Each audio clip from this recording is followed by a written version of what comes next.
Sorry, y'all. Y'all know I'm weird. Whatever. Hey everybody, what's up? It's your girl BondyBlue. So let's go ahead. Let's go ahead. Hey everybody, what's up? It's your girl BondyBlue. Okay, follow me on Instagram and let's get into the video. Right?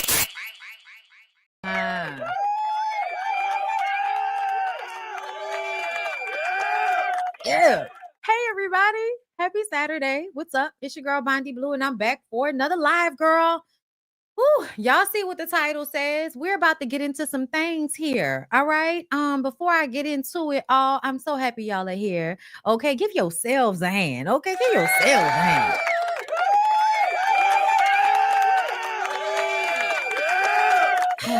After I finish doing this live, I'm gonna go on down there and vote. You know, it's voting time here in New Orleans. Vote no on everything. That's all I know. Vote no on everything. So y'all, are y'all following me on BondyBlue Bites? Before we get into it, I want to make sure y'all following me on BondyBlue Bites. Do that, please. Okay, don't be haterish now. Listen, we're gonna get into a lot of things, y'all. Thank y'all for the compliments on my hair. I appreciate it. It's so much to discuss, girl. Right before I came up here, I saw this.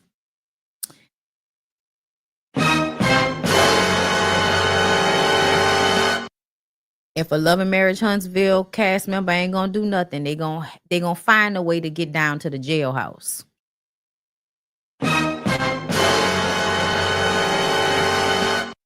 Like, what is going on? Are y'all okay? Like, what's happening? Okay, so let me know. How do I sound? How do I look? Because y'all know we have not switched over to the AT&T fiber yet. All right, but Cox Cable is making us feel like we need to go ahead and get away. Okay, we should steal away, only for a day. Okay, we good. Thank you so much, Jazzy Go. Thank you. Periwinkle Energy. Oh, all right, that's cute. CS. Oh, wow. Okay, listen, you're good, Bondi. Check. Thank you, Marley Marie. Listen, I appreciate y'all. What's going on, Ariel? The Aries sounds and looks good. All right. Hey, yeah. Okay. Thank y'all. Let's read. According to TMZ, Marsau Scott from Love and Marriage Huntsville was arrested Friday night for allegedly speeding and had a failure to appear warrant in the system. Marsau paid the $300 bond after being arrested, and he's out of jail. Listen, I understand, y'all. I get it. I like the speed too. I have a Jeep. Okay, I have a Jeep. Okay, I'm into all the car shit. Okay, I get it. I understand, but at the same time, y'all are really reckless down there in Huntsville. I'm sorry to tag your arrest onto your brother's arrest, but that's what I'm going to do because birds of a feather flock together. And whenever we see one of y'all, the other one is not too far behind saying something stupid to back up the other one. So at the end of the day, I'm going to need for y'all to get y'all lives together. Like, how old are y'all? I'm going to need for y'all to get y'all lives together. You mean to tell me you had a warrant? What was the warrant for? Let me go to TMZ and see what the warrant was for. Okay, listen. Let me go to TMZ right quick. Ain't got no T on me. This whole thing, she TMZ. All right, hold up. My haters know I'm too many. Oh, I got plenty. Y'all know I'm goofy. Anyway, failure to appear in the system. Details are not clear at this time. Okay. So they don't say, yeah, it doesn't say what the warrant was for. But what was the warrant for, my guy? What was the warrant for, my guy? What were you doing out here, Marsau? Where's the self-control? Where's the logic? Where's the masculinity? You know what I'm saying? Like, I feel like at this big age, all of your misogyny should at least have you not getting arrested for, speeding and such things. My God. My God, today. Well, that's what's going on with them. I'm sure it'll be on the next season of Love and Marriage Huntsville. Now, let me tell y'all something. Because I talked about it on TikTok or Instagram, girl. I don't remember which one I talked about it on. But I've noticed, because somebody came in my comments on my Instagram post. And then again, I saw somebody one time. I be seeing people say shit and I kind of just ignore it. But at this point, I'm going to need for y'all to let it go. I'm going to need for y'all to get past it. I'm going to need for y'all to get over it. I'm going to need for y'all to let it the fuck go. And what I am talking about is always bringing up melody whenever y'all feel like y'all want to, gotcha me. Oh, Bonnie, but that's how you are with Mel. No, that's not how I am with Mel. That's not how I am with Mel. That's how y'all are with Martell. That's how y'all are with the obsession with disliking her for whatever reason y'all have. The lady is not on the show no more. Wasn't nobody even talking about Mel. But here y'all go bringing her up. The obsession is weird. The obsession is weird. I want you to recognize whoever that might be, because I know y'all probably gonna see this. Whoever that might be, I want y'all to understand this is something that is wrong with you. This is not something that is wrong with me. I was not talking about Mel. And in the times that I do talk about Mel, it's because I get paid to. But you bringing her up when nobody was talking about her, I want you to reflect on the fact that means you're bringing her up, you're obsessed, and you're thinking about her more than I am. I can only be real. I can only tell you the truth, girl. And the truth is, y'all are out here obsessed with somebody that's not even on the reality show anymore. The reality show isn't on right now. Like, I don't even understand why we talking about that. Like, that's so weird. Like, y'all are not okay. I'm not gonna ask. I already know. Y'all are not okay. Speaking of folks not being okay. Oh, say. Y'all, Cardi B and Offset are often letting us in their toxic relationship. And because I'm nosy, I want to know what's going on, right? You know what I'm saying? Like, I'm nosy. I want to know.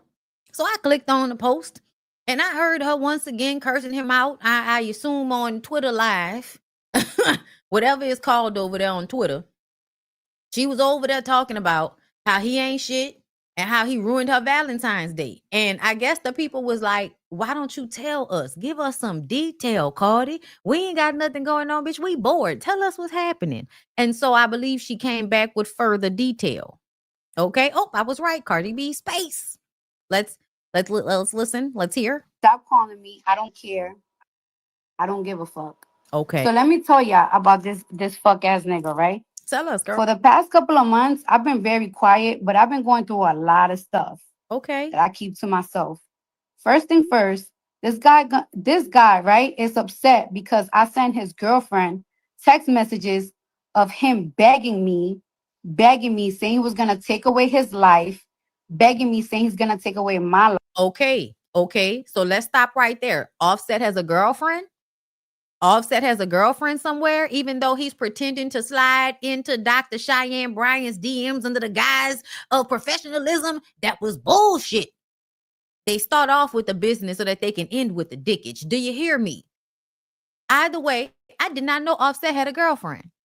Cardi B, let's continue with you telling us how he was doing what narcissistic people often do, which is when you do anything they don't want you to do, they will threaten to unalive themselves in you as well. You have to run, girl. You have to run. Life, all that shit. He was mad. He's mad about that.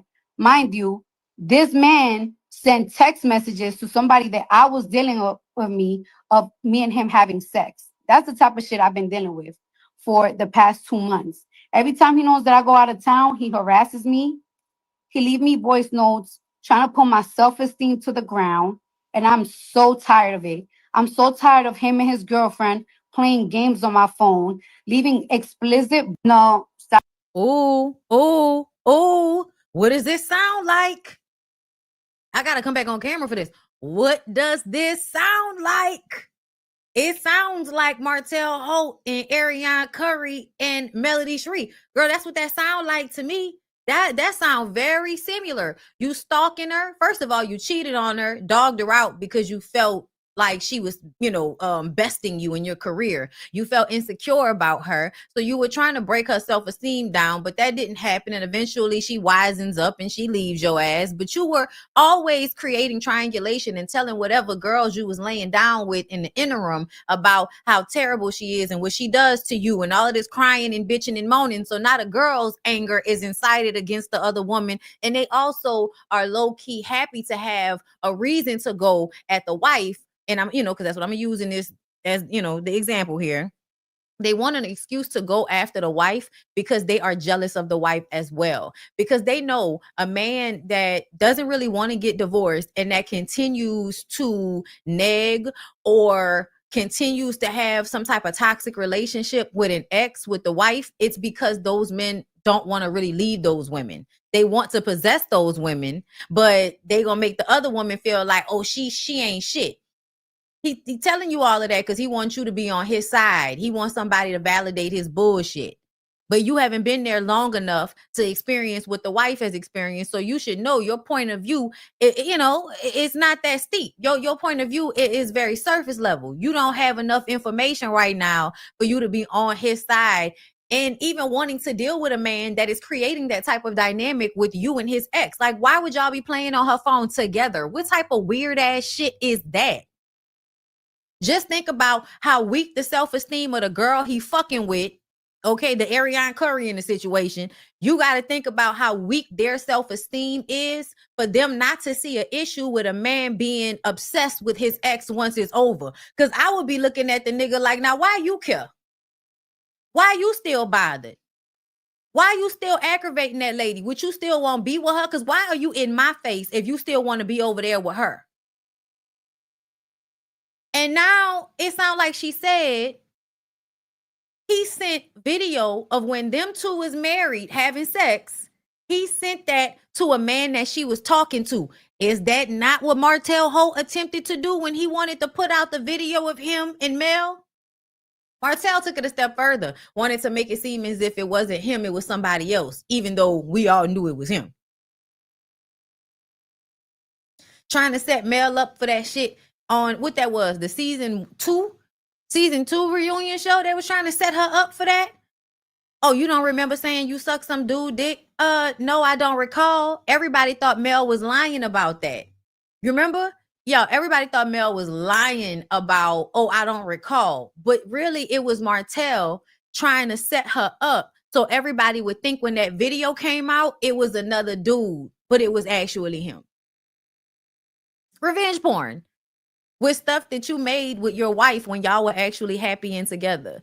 That's wow. It's the same thing.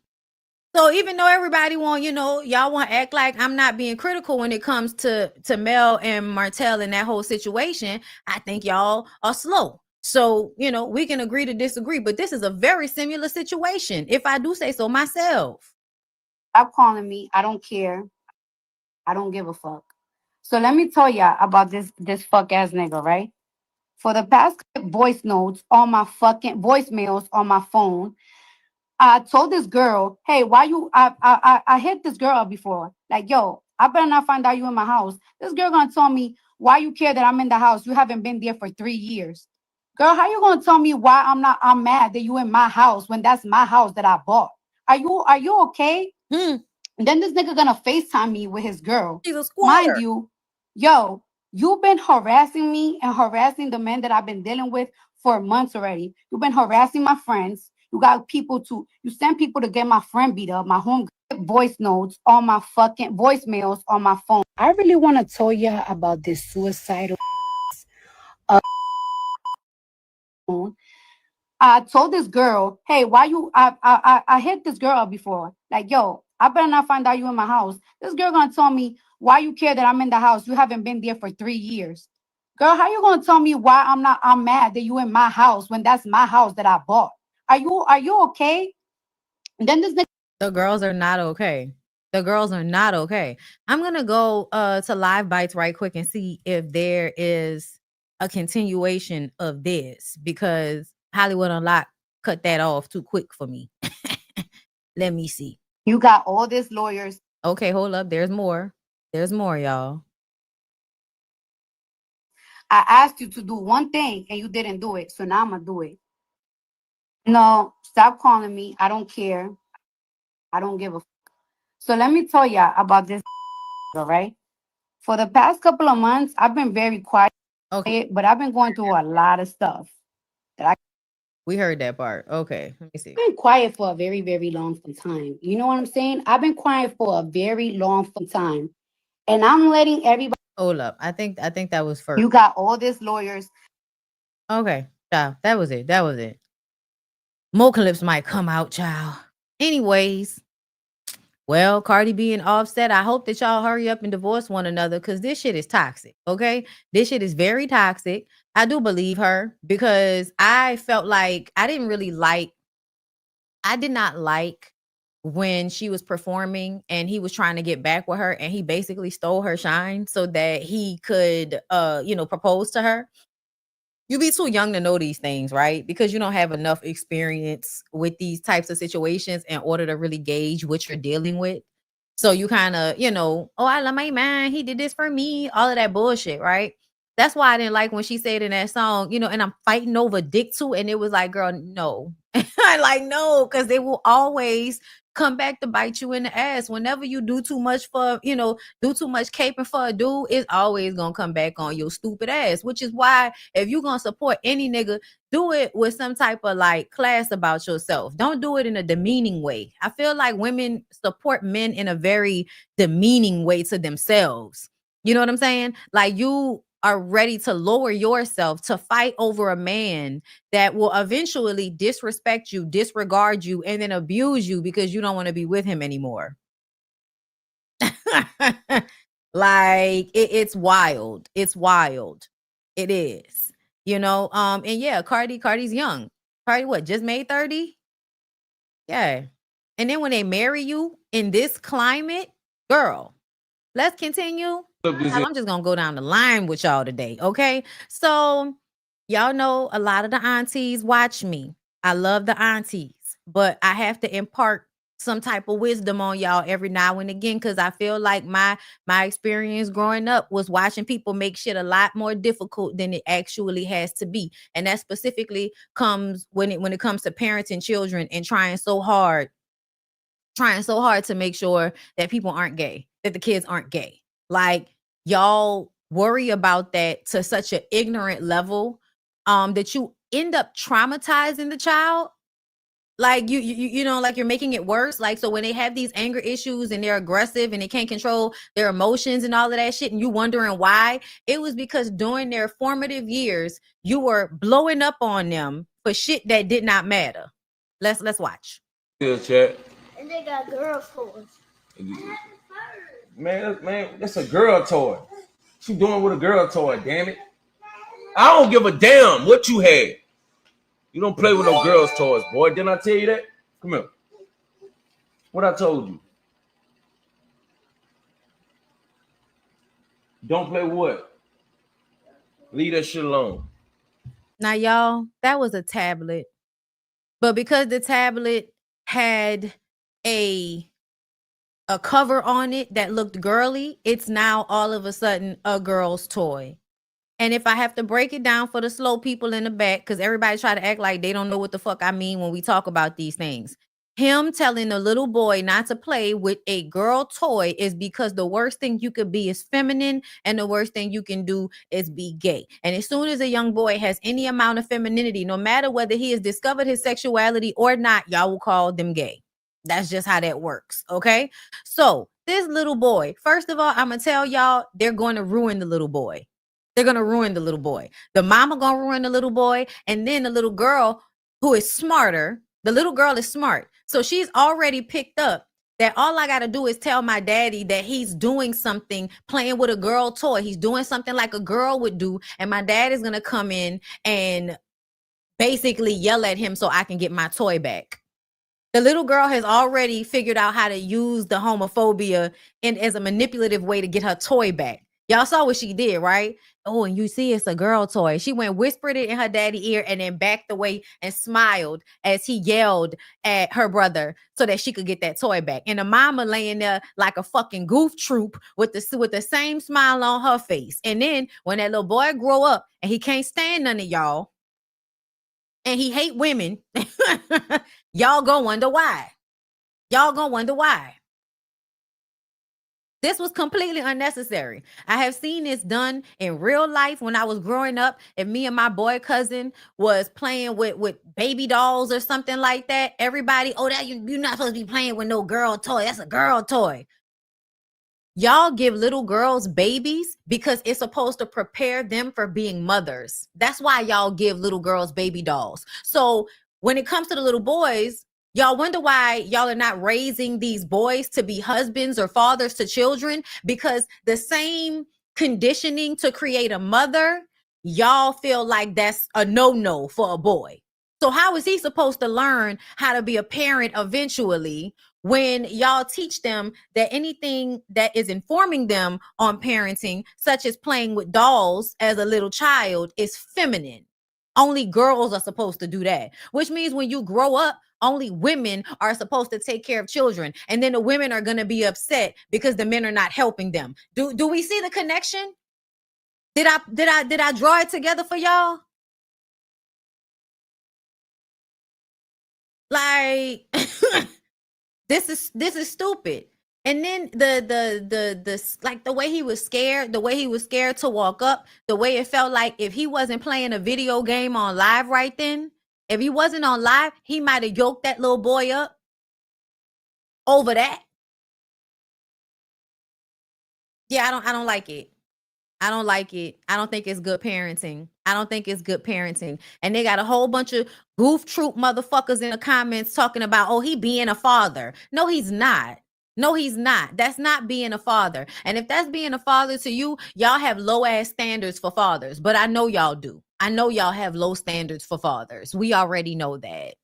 Just him being there is enough for y'all to think he's a good father, even though he's playing a goddamn video game like a child. And the mama back there laying there like a goof troop while this very manipulative situation happens with the kids. You ain't really paying attention to what's going on. All you know is a little girl toy. He played a little what? I don't even know what's going on. Little girl toy, nigga. That's how y'all be. And then y'all get mad. Y'all get mad when them little boys grow up and have all that anger inside themselves and standing there. Y'all didn't see niggas, once they start getting that teenager, they get mad about something and they're standing there, you know, all crazy and shit.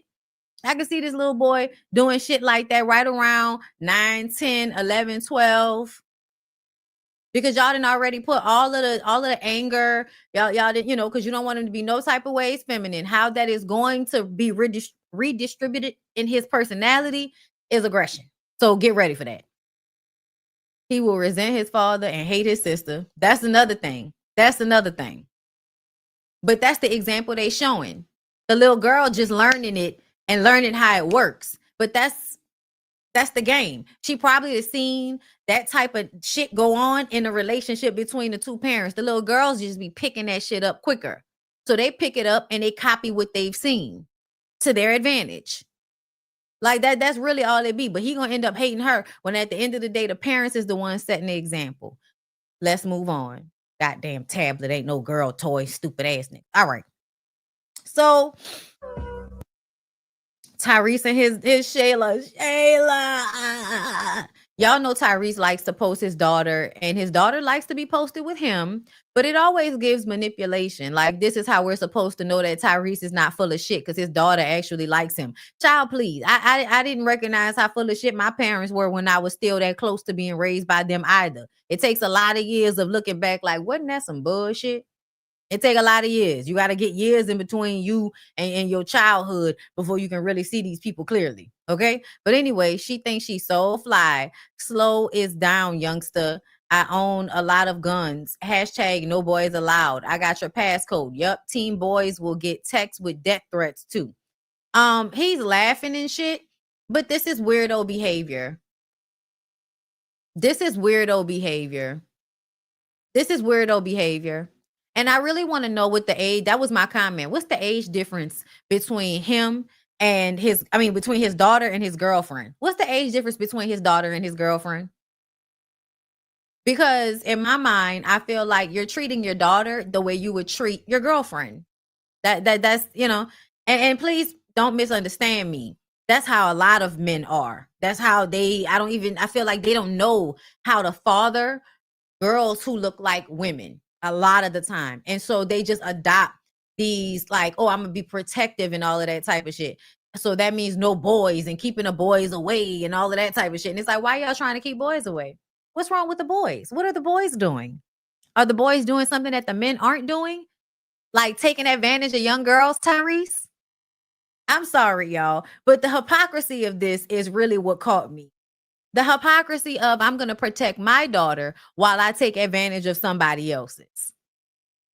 It's so weird. It's so weird. Pray for them, y'all. They'll be okay. They got money. They'll be okay. Well, the hood is talking. Y'all, I didn't really want to talk about Big U because first of all, I'm not from Cali. I don't know who that is. But I listened to my girl Roxanne and she broke it all down because she from LA. Okay, West Coast is the best coast. She broke it down for me. And then I saw this and I was like, okay, further broken down. Because Big U was driving around in his car when they was raiding his house. And he was acting like I ain't do shit wrong. And I was just like, former gang member, living high off life. What? I'm supposed to believe this nigga safe. Let me read to y'all what they said. Federal prosecutors in Los Angeles have officially unsealed a 43-count indictment against Eugene Big U Henley Jr., 58, a well-known music executive and alleged leader of the Rolling 60s Crips. Henley, a resident of the Hyde Park neighborhood of LA, was arrested last week and is now set to be arraigned on April 8th. According to the U.S. Department of Justice, Henley is charged with 1 count of conspiracy to violate the RICO Act, 2 counts of conspiracy to interfere with commerce by robbery and extortion. Apparently, y'all, he was extorting a lot of the marijuana stores in the neighborhood, in the area. Okay, you go to them and y'all got to pay me a certain percentage off of what y'all make so that, I'll give y'all protection or so that I don't come in here and fuck your stuff up. Okay. 1 count of Hobbs Act robbery, 9 counts of attempted Hobbs Act extortion, 5 counts of Hobbs Act. Look, you were just fucking over the Hobbs Act, okay? 1 count of transporting an individual across state lines for prostitution, Mann Act, 15 counts of wire fraud, 5 counts of embezzlement, conversion, and misuse of federal funds, 1 count of bank fraud, 1 count of tax evasion, 2 counts of willful failure to file tax returns. Henley remains in custody as he awaits his day in court. Y'all, that's a lot. That's a lot of stuff. that's a lot of that's a lot, y'all. And there will be people that will feel like, he was the greatest and he was so nice, but this is what he was really doing.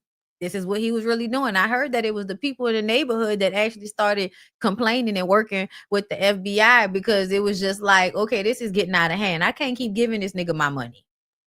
I've never liked, you know what I'm saying? Like when people extort other people like that, you've seen that in movies and television shows. People be working hard, barely making it, and some gangster comes along and says, you got to give me a portion of your money or I'm going to come around here and fuck your stuff up because we live in a neighborhood where the cops really don't care. And as long as you can't prove it, I can get away with it. Yeah, it's tough. It's tough titty, man. Let's move on. Okay, so y'all know we were watching Adolescence. If y'all weren't, y'all probably should check it out. It was a good show. It was only 4 episodes, but it was on Netflix. Whenever they talk about the manosphere and red pill, they often reference Andrew Tate. Because I have never fully been into the manosphere, red pill, or any of that bullshit, like I pay attention to it because it is directly I feel like it's directly connected to how men work in my environment, period. Like some of the mindsets are similar. Okay. So I would pay attention, but I didn't really know of Andrew Tate like that. Well, apparently Controversial internet figure Andrew Tate is facing fresh legal trouble as an ex-girlfriend has filed a lawsuit in Los Angeles accusing him of SA, battery, and violence. Look at him. You could look at him in his face and tell something is wrong with him. And you can look at her in her face and tell that she's dumb diddy. Okay? Because he was already accused of being who he was before you got with him. He's already been accused of trafficking girls. I believe that he can't stay in the States because of it. According to the lawsuit, the alleged attack happened on March 11, 2025. So when he came here, I feel like he came here and then he left again. That's what I heard, but I could be wrong. Okay. But he was at the Beverly Hills Hotel on March 11, 2025. The woman identified as Stern claims that while the two were having schmicks, Tate started violently choking her. When she protested, she says he's a former pro kickboxer, began punching her in the head until he finished. As she left, Stern claims Tate told her, "Shut the F up, B. You will never backtalk me. You are my property, ho." 2 days later, she says she went to a New York City hospital where doctors diagnosed her with post-concussive symptoms. She also claims Tate later sent her threatening messages, allegedly warning that he would ruin her life or unalive her if she crossed him. I ain't gonna tell y'all what this scenario reminds me of. This lawsuit adds to Tate's already long list of legal issues. He's currently facing human trafficking and R charges in Romania and could also be extradited to the UK for other sexual aggression allegations. Tate's legal team denies the claims, telling TMZ Andrew Tate vehemently rejects this outrageous allegation and will relentlessly pursue legal action against anyone involved in spreading this blatant falsehood. I don't know who they talking to, but we can literally talk about anything that's being reported. These are text messages. You back talk too much, whore, so I beat you. I will hit you today, but I love you. Why the name calling? Do you understand? I'm scared. Don't care. Do you understand? Yes. Why the hitting? Do you belong to me or not? I do. Do y'all see what I'm saying? Do y'all see what I'm saying? Dum diddy. Dum diddy. Okay? And I'm calling a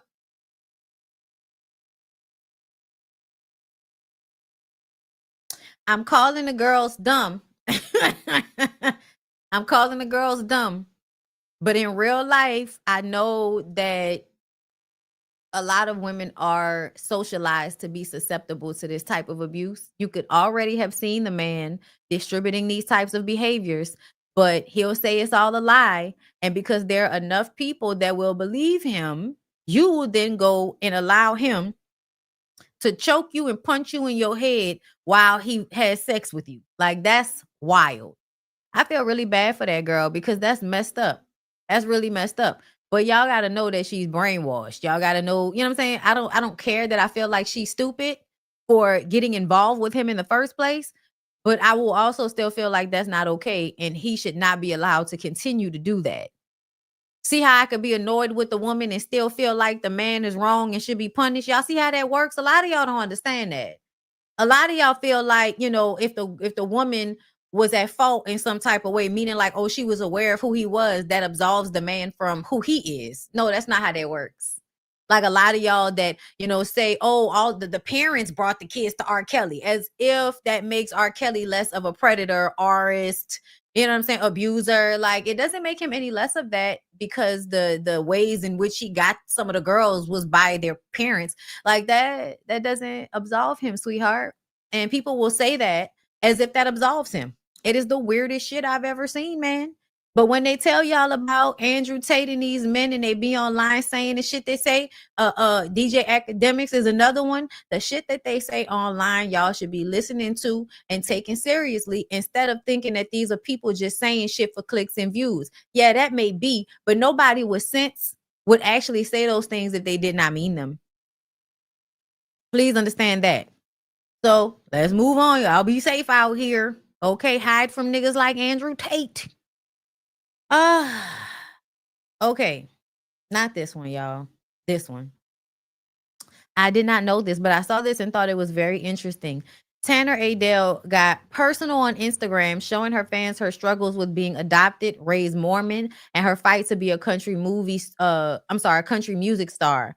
Let me see. Is it music? Okay. We're brothers, and we're members of the Church of Jesus Christ of Latter-day Saints, or the Mormon Church. That in itself is like a whole other.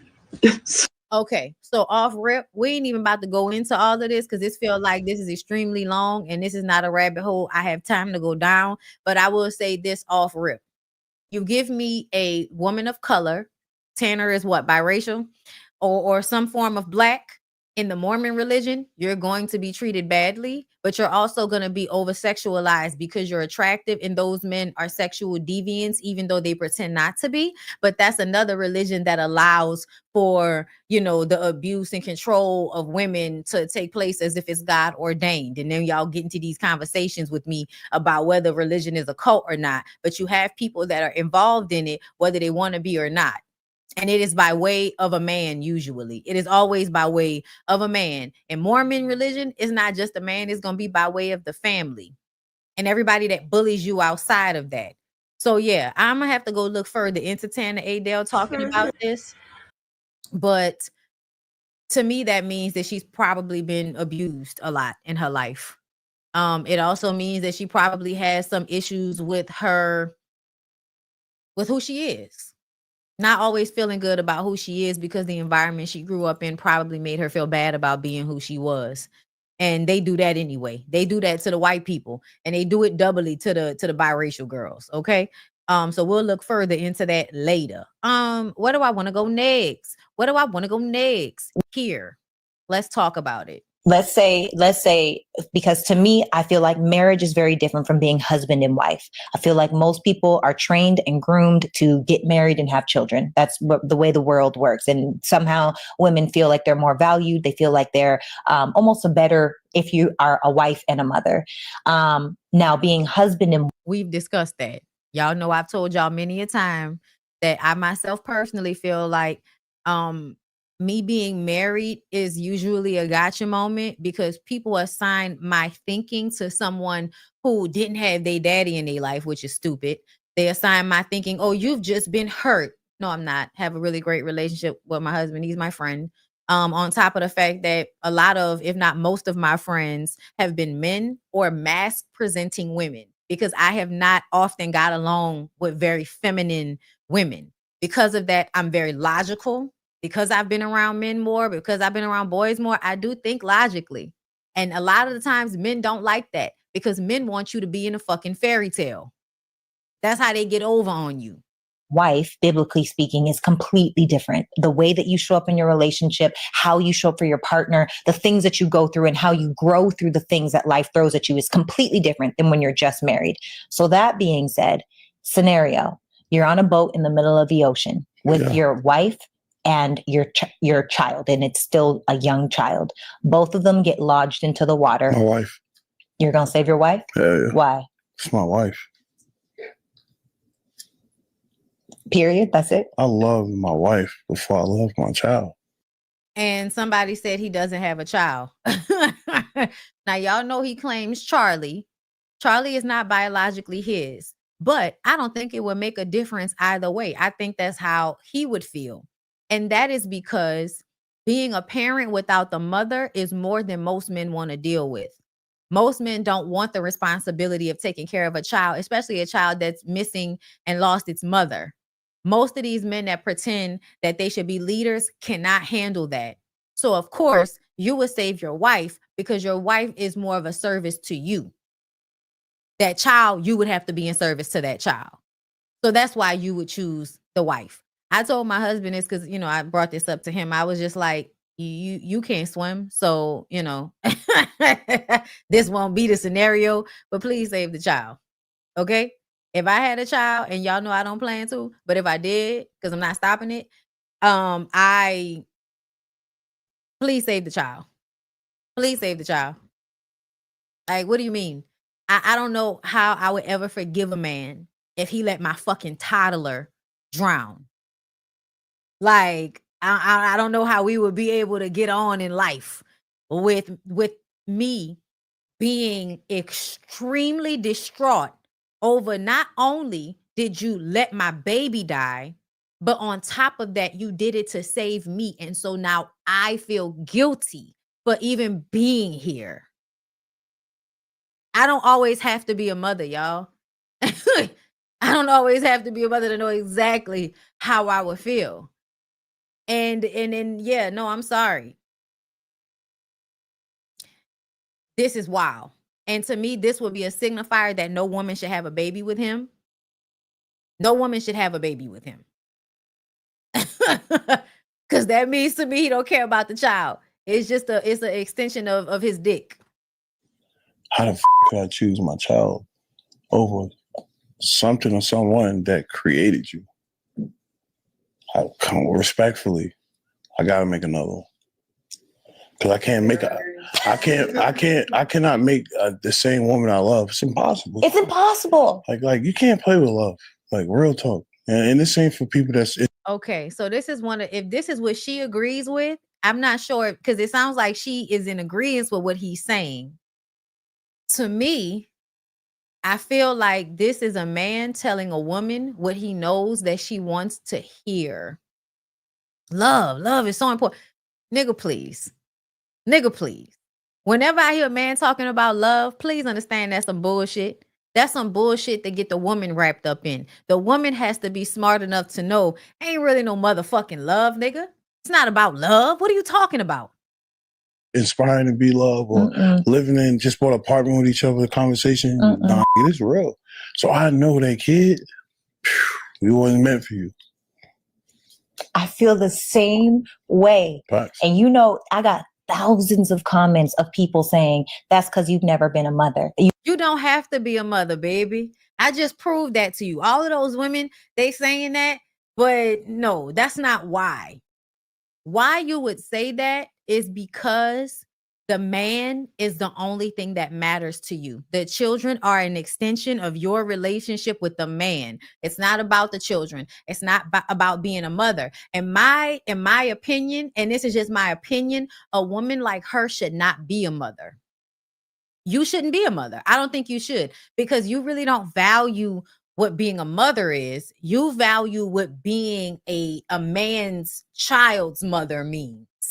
It's always about the connection to a man. It's not really about the motherhood or wanting to experience that, because girl, and I'm gonna tell you right now, like I can't, nigga, you gonna die, okay? Okay, if it's between you and the child, I'm sorry, love, you gonna die. And I would hope that you would want it that way. You've never given birth yet. Oh, and he's going to divorce you in 3 seconds. And for me, it feels like a lot of these people are coming from trauma. Y'all don't really, and imagine if you treated your spouse with that level of regard, esteem, and respect. No, go ahead. But no, I was making a great point, but please cut me off, because what I'm saying doesn't really matter. Go ahead. See what you just said? Yeah. How people gave you the opinion? Yeah. You know how much power you could have gained just by saying, that's your opinion, I don't know you. Oh, I don't care. No, I'm just telling you, like, I'm telling you, if you could learn, like, it don't matter because they throwing you off your game. You drifted. The one thing the devil loves the most is people that drift. True. So when you got purpose, your purpose was you. We definitely going to Kevin Gates right after this, because when I tell y'all these niggas learn the lingo so that they can use it to manipulate bitches, it is wild. Being real, how you feel? You explain why you said it, done. Move on. She was explaining. She didn't really explain why she felt the way she felt. She said all of the shit that the women were saying, and she was about to explain why she felt the way she felt. And then you disrupted her. You interrupted her and told her that she doesn't need to give more of an explanation because that's her drifting, and that's close to the devil, child. Okay, you know, God tell you don't drift because that's for the devil. You didn't already hit her up with so much misogyny. You knocking her upside her head with fucking misogyny. First of all, I'm gonna interrupt you because I don't care what you're saying because you're a woman, and you gonna let me. All right, that's a test too. Like, to show me how you are going to submit to my will just at the slightest thing. Let me interrupt you while you saying what you saying. Okay. Then I'm going to tell you how you should be acting like me with less emotion. Okay. That's a control mechanism. Like all of this shit he's saying to her right now. Then you bring up God. Then you bring up God and how whatever it is that you're doing, that's not God-like. That's automatically then going to send you that, oh yeah, he's right. Because he brought up God. Y'all know as soon as somebody bring up God, for other people, not myself, to me, it's a red flag. For everybody else, it adds validity to their statement. Let's say. So yeah. It is definitely giving another Cheyenne Bryant. Like it's women that present themselves in the perfect manner, but it's really all for a man.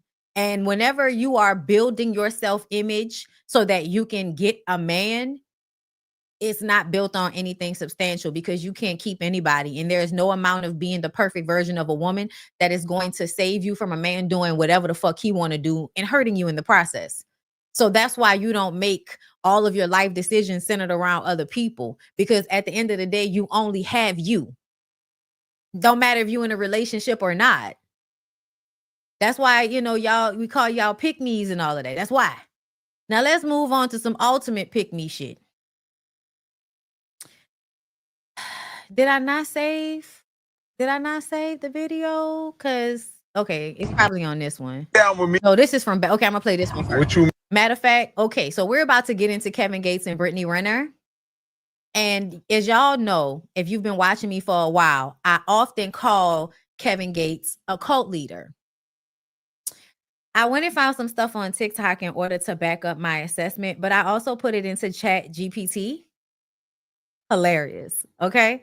Now, Chat GPT says it's not exactly cult-like, but he has a lot of the same characteristics, which is what I was talking about, because cults are based in religion. But what I notice about cults is the way they move psychologically, not the religious aspect, but what they incite and the tools that they employ in order to control and dominate and manipulate other people.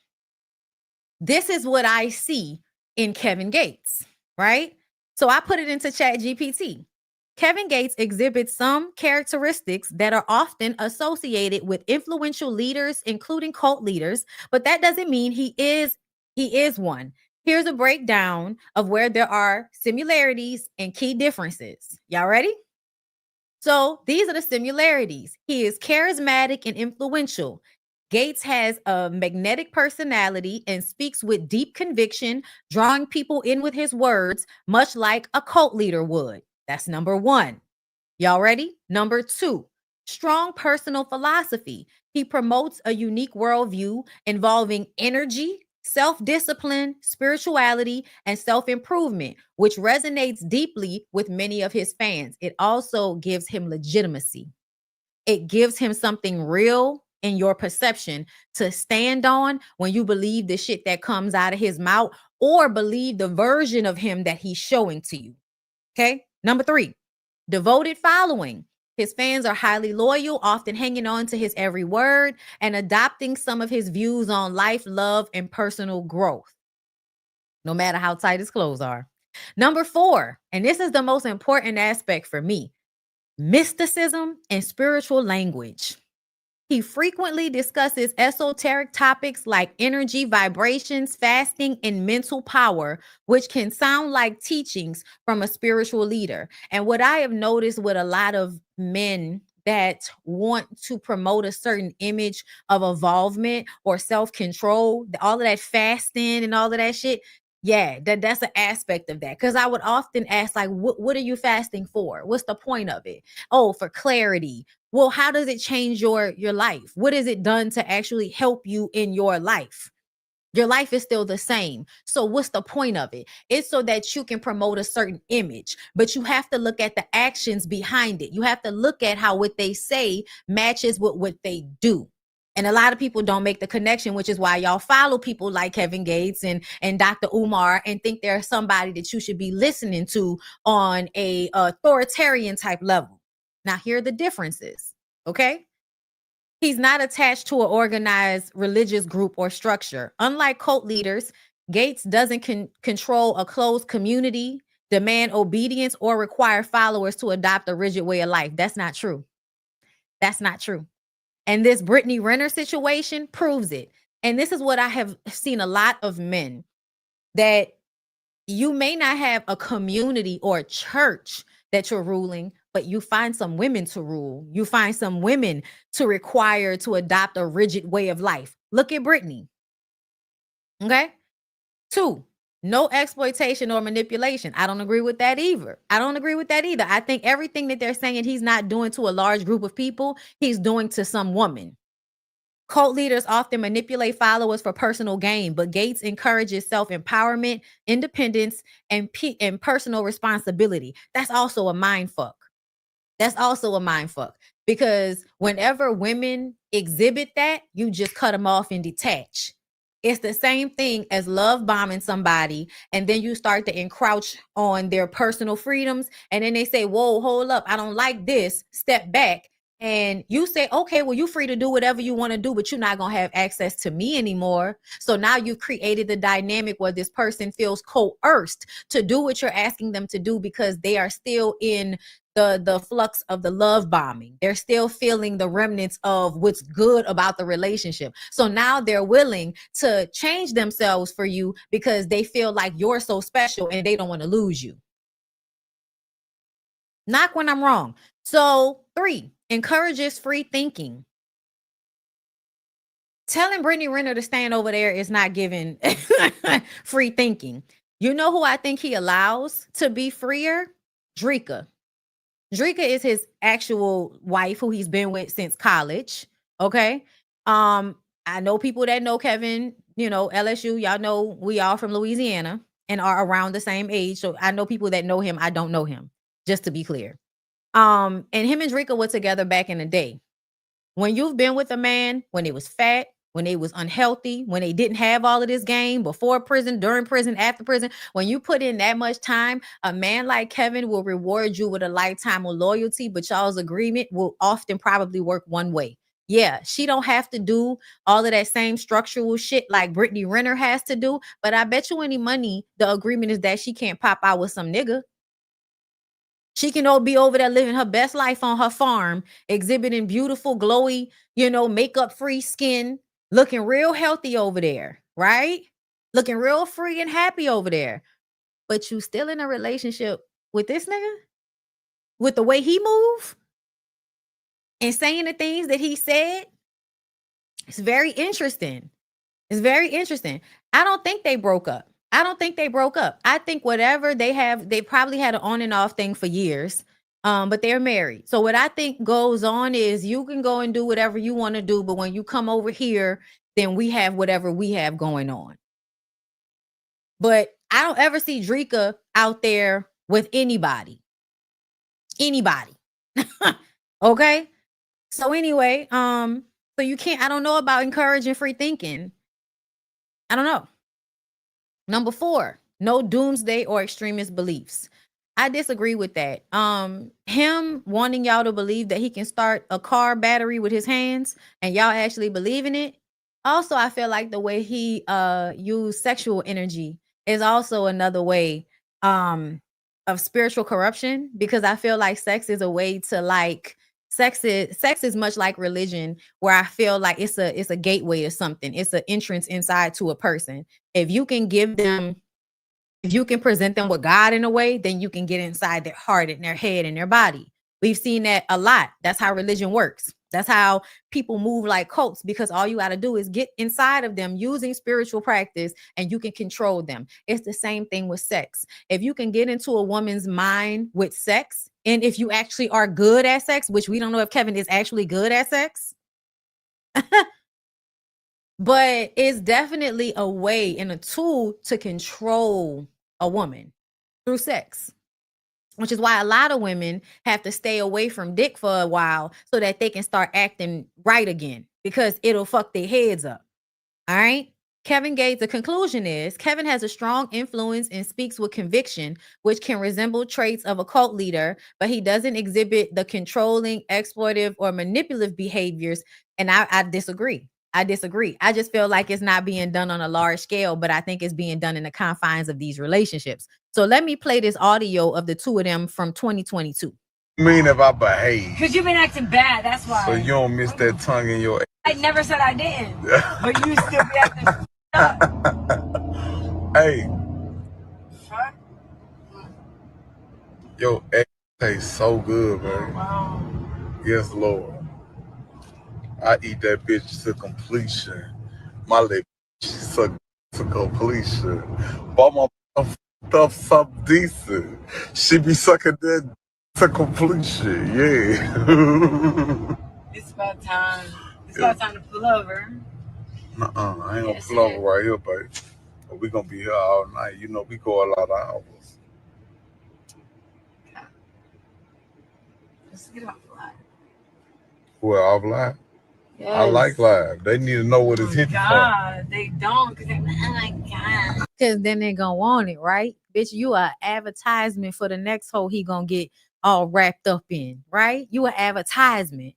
I don't give a bitch say about me, babe. They can eat my. Y'all know what you mean if I behave. Because you've been acting bad, that's why. So you don't miss that tongue in your. And hey, I keep it positive while on the internet, yeah. Still trying to catch your head. You were saying a lot when we were talking to them girls as they 48. They eat my. That was on my camera they were recording. Nobody gave my phone. I'm drunk, baby. I know what I be doing. People are dumb. They were so drunk that they thought that was. Hold on, baby. I'm about to stop right here and take a piss in the middle of the street. You know I'm on my mind. Baby, you know I'm on my mind. Okay. So that was some audio. Okay, so let's go on to TikTok. So this was the other day, yesterday.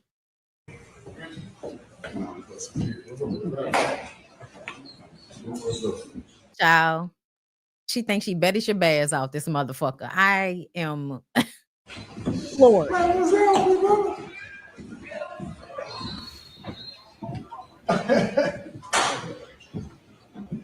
you be doing the thing here? Shit. Hey, this camera everywhere. All right, so what do I do? Do I wave? Do I smile?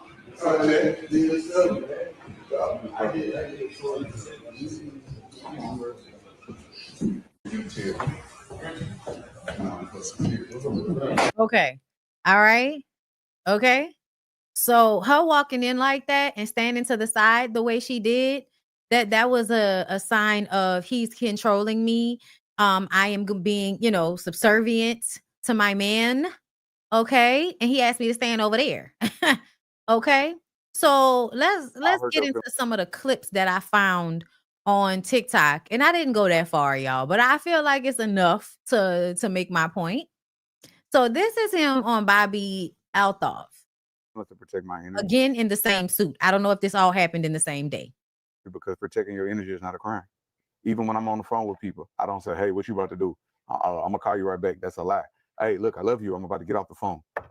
I don't owe you an explanation. Mm-hmm. If you don't like it, you can take it up with God because I don't care. I'll tell you on your calls. Yeah, hey, look, I love you. I'm about to get off the phone. What you about to do? Get off the phone. What if they say, please don't hang up? I want to talk longer. I'll be like, let me tell you something. I understand why you feel like that. And if I were you, I'd feel like that. But you have to start pouring into the part of yourself that feels empty without me. But it's going to be... Y'all, do you see how she's laughing? Because this is manipulative. This is him using language that he's heard in psychology, in therapy, in order to manipulate a woman into being okay with being disregarded. Not just a woman, but anybody. Because if somebody did that shit to you, you probably wouldn't like it. I heard your feelings to protect. But you're looking for a reason to make it okay when you do it to other people. But it's going to be super difficult because I'm so full of love and my spirit's so healing to where anybody get in my presence, they don't want to leave. But if I give all of me away, I need to save some me for me. Yeah. I got to save some me for me. This is shit that women say because women are the ones that have actually been giving so much of themselves in relationships because that's what they're being raised to do. We're socialized to give of ourselves in relationships. So a lot of the unlearning since the 90s has been, I have to have something for me. So when you hear a man saying some shit like that, I really need for you to recognize how, not all the time, but especially in this instance, it's used as a tool of manipulation. He can't even say the shit with a straight face. Profound. She needs my love. She says I'm like the air, without me she'll die. Forgive me. Not sorry. It's amazing. You're like a Spotify playlist Mm-hmm. all day. All right. Hold up. I heard. Okay, I want to know which way. When a woman have her period, it's not just, I don't like to call it that, but I say it so people know what I'm talking about. It's to call her menses. When she have that, that's not Look at this nigga down below like he about to get taught something. Shit that you could Google, my nigga. Like shit that you should have learned in school in biology. not just for her, that's for me. Okay. She getting all the negative energy in the house and she cleansing. It's a cleansing phase she going through. She holy right now. That's when we put all the good energy into her. Rub her feet, give her baths with this eucalyptus. I ain't about to give you my recipe. I'm a monster though. But you know, we do all of these things so that when she come out of that, it's gonna bless the whole house. Like if something not right in your house, you can feel it. It's an uneasy feeling. It's not peaceful. So man, come on, let me tell you the truth. You can heal. We can get that over with and keep moving. Why is there negative energy all over the house though? Why is there negative energy all over the house? To me, what he is explaining, and this is my opinion, but what he is explaining is how abuse works. Like it's basically how abuse works. You fuck it all up, then you come back in and you apologize and you pamper and you make up for it, and then she's back good until you fuck it up again, and it's a cycle. That's what that sounded like to me. I told you the truth. So I'm so glad y'all seen that video. So look, straight up, yes, Kevin Gates, he literally just exposed the whole, like literally the whole thing. Literally, like when women are actually having their period, they collectify, they get the collective energy of the entire house. That's how powerful a woman is. Y'all been feeling bad vibes all day, wondering why your luck has been off all week. She's collectifying all that. She's collecting all of that. Not collectifying. I love me a hotep that don't know what the fuck they talking about. But also what they're talking about is using period blood as a let me be real. Okay, so when men have sex with women when they're on a period, I think it does something for men. I do. I think it gives them some type of energy charge from your blood. Like, I don't know what that's about, but I'm telling you right now, I know that that's why niggas don't mind. Most niggas don't mind. Do y'all hear me? Most men that I'm talking about black men, because I don't know how white men move, because I don't know if they into this. This is some hotep shit, but I'm telling y'all, I know a lot of black men that do not mind having a towel down. Put a towel down. Put a towel down. And it is because they do want to have sex with you when you are on your monthly for a couple of reasons. But there is something energetic and spiritual about it. They do feed off of it. I'm just being real with you. Okay? They do. They feed off of that energy. Keep thinking that it has no power. And that's the trick for women. The trick is always to convince the women to not think of themselves highly enough so that they won't know what they're giving away. If I tell you that you're not valuable and then you pouring into me, then you don't know how much I'm stealing from you right now. That's basically what it is. They do feed off of you regardless of your period. But this specifically, yes, it is a form of blood magic. Yes. Illusion of closeness, vulnerability, massacre, male strength. It's a lot. It's a lot to it. Also, I think somewhat in their minds, they would like to believe that they dicks are powerful enough to make you bleed. It's a lot. It's a lot that goes into it. But I just want y'all to know that for some of them, it has spiritual value. It is ritualistic. Using women for a spiritual resource is real. When you feel exhausted emotionally from dealing with somebody, it is because they are siphoning from your energy. All right, so let's listen to more. Kevin Gates' most inspirational quotes. Sleep and woke up tired. Right. I mean, the mind was never quieted. The mind never received true rest. And y'all know as long as they put this stupid ass music behind something somebody say, it sounds smart and deep, right? Y'all know that, right? That's a manipulation. Continue. I'm not happy, but I am at peace right now. I'm talking about pure peace. If I hurt your feelings, I'm going to do it with pure intention. I love you, but I love me more. I gotta protect my energy. That's not a crime.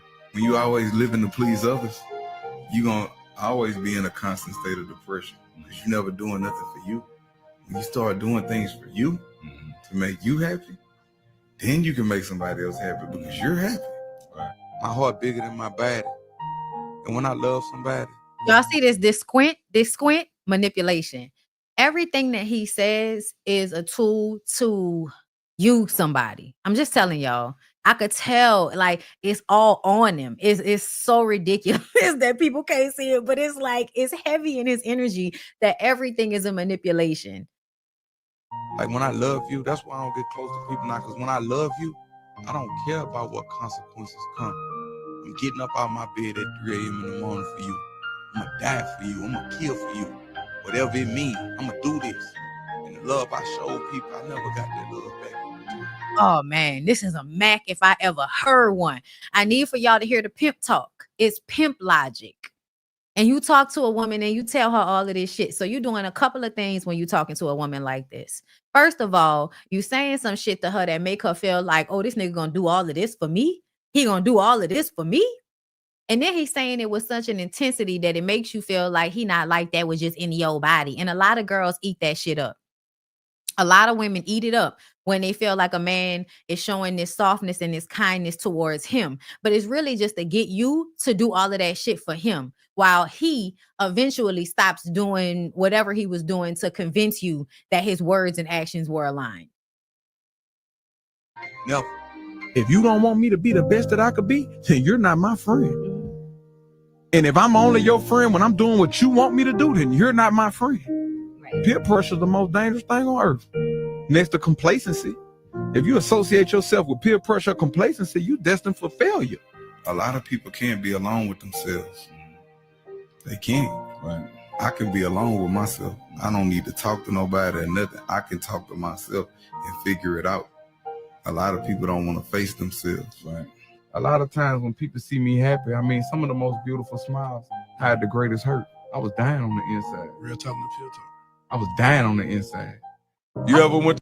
This is all him using these very true quotes and shit, like these, very true things that he's using it as a way to make you think that he's more aware than he really is or more emotionally attuned than he really is. And he is, because people who are emotionally attuned sometimes they use that shit to their benefit and they use it to hurt and manipulate other people. You guys fight? No, not really. Okay, Kevin has this thing. He's like, a person would be really pissed off with you. And I was like, why? He was like, because you don't fight back. He's like, because you don't argue. So this right here was another huge sign of what goes on. It validated my thought process on him, which is that a lot of the times in a relationship, a man like that is verbally abusive, meaning that they will say things to get a rise out of you. Because if you're emotional in any type of way, like if you're angry or you're, sad or whatever, because that is a way for them to emotionally manipulate you. So her being so disassociated in the situation angers him, but it also is probably what allows them to stay together. I really don't argue with him. I'm not about to argue with you. Right. Yeah. Wait, that's so amazing. Because I will argue. I know. And you know what's so funny though? I feel like he genuinely likes that shit. Right. But that's not why I don't do it. I just don't argue. And he does. And he does. He genuinely likes when he can get you to argue with him. Right. You don't want to. Yeah. I'm not going. And honestly, to some degree, I feel like the only reason they still together is not even just because of Drika's loyalty to him. It's also how beautiful she is. She's a commodity, meaning that she's something that he doesn't want anybody else to have. Doesn't matter. He just don't want nobody else to have her. So they together. That's what it feels like to me. Okay. Let me see if there was any other one that I wanted to bring up. Energy doesn't lie. Language is primitive. Because see, somebody that talk good to you and trick your mind. Yep. That's why I say suspect evil of no one until see it. Once see it, forget it not. For once an enemy could never be a friend. Listen, he macking like a motherfucker right now. He is macking down. But did you hear what he said? A lot of the times when niggas talk like this, they be telling on themselves. Pimp game is one of the strongest games because it uses the truth also as a way to manipulate you. This is how you use the truth to manipulate people. Anybody that read, you know, a Pimp 101, a Pimpin' 101 book can tell you this. Like, that's what he's moving. Yeah, trick your mind. That's why I say suspect evil of no one until see it. Once Suspect evil of no one until see it. That's cap. I don't need to see evil of somebody in order to call it what it is. Like, basically, you could not see the crime but know somebody did the crime based on other things. That what he just said was a way to convince somebody that until they know you cheating, you can't say nothing. Shaq said the same shit. Shaq just said the same thing. When we talked about Shaq, what that was last week, said the same thing. If you don't have any evidence, you can't accuse me of shit. When he said evil, really what he's talking about is that if I'm cheating on you and you ain't got no real evidence, don't bring it to me. You got to have evidence to bring it to me. That was the same thing that Shaq said. I just want to draw that reference so y'all can see that he putting a lot of language on it, but it's the same shit. And he, you know, that's a good pimp right there, boy. see it, forget it not. For once an enemy could never be a friend. Big Sam told me when they painted you a picture, don't let them paint you another picture. You could talk good as a bitch and trick my mind. Now I'm back believing in you again. But you already showed me that you wasn't my friend, so we reward loyalty with loyalty, and we reward disloyalty with distance. I forgive you, but I ain't about to forget and be naive. That's unintelligent. Energy doesn't lie. But that's what you're going to expect of a woman. I ain't gonna lie, sometimes I be liking for the coat. Okay.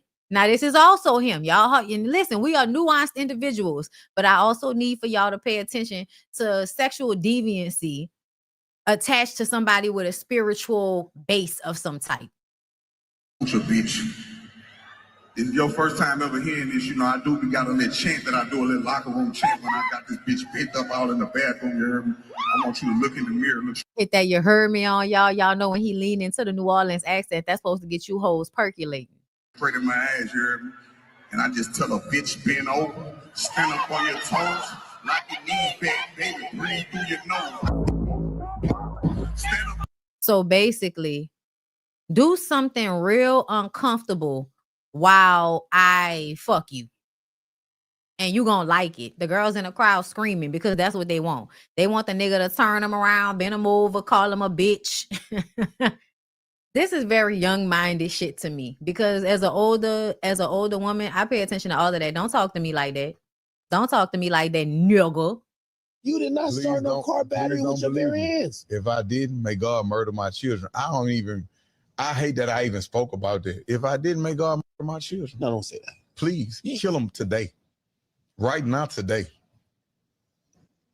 Kevin. And to be honest with you, I just put my hands over the battery and prayed, Lord, please let this woman battery start. I get high off pleasing my partner. But back to the cousin shit. So did you really cousin? Duh. Fuck. Nigga, that's your cousin. I ain't about to stop. What? The damage has been done. Me, I have a master's in psychology.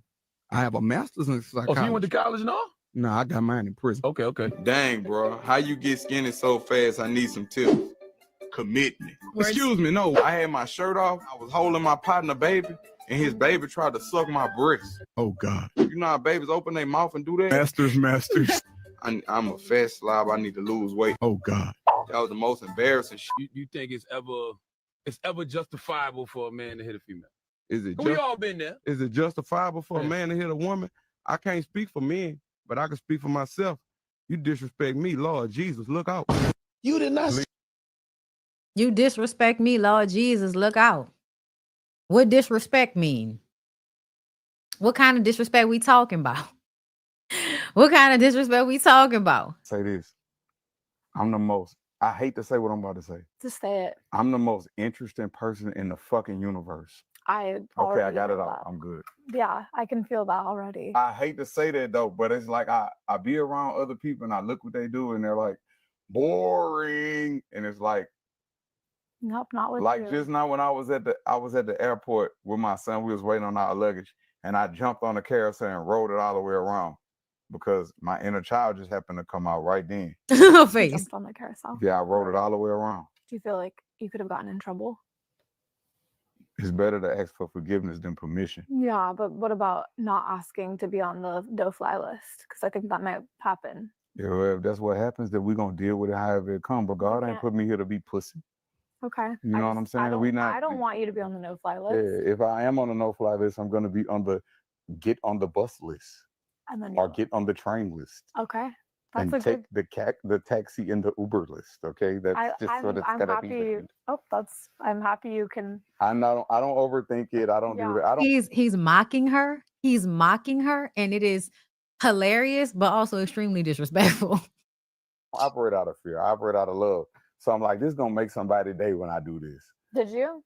Yeah, Somebody say? people love that. They had so much anxiety from being on the plane crashes, and it made somebody day. They're like, I just saw Kevin Gates on the carousel going around. Is that real? Is there videos of this? No, say this. No, so we don't even know if this really happened. But this is what I'm saying, y'all.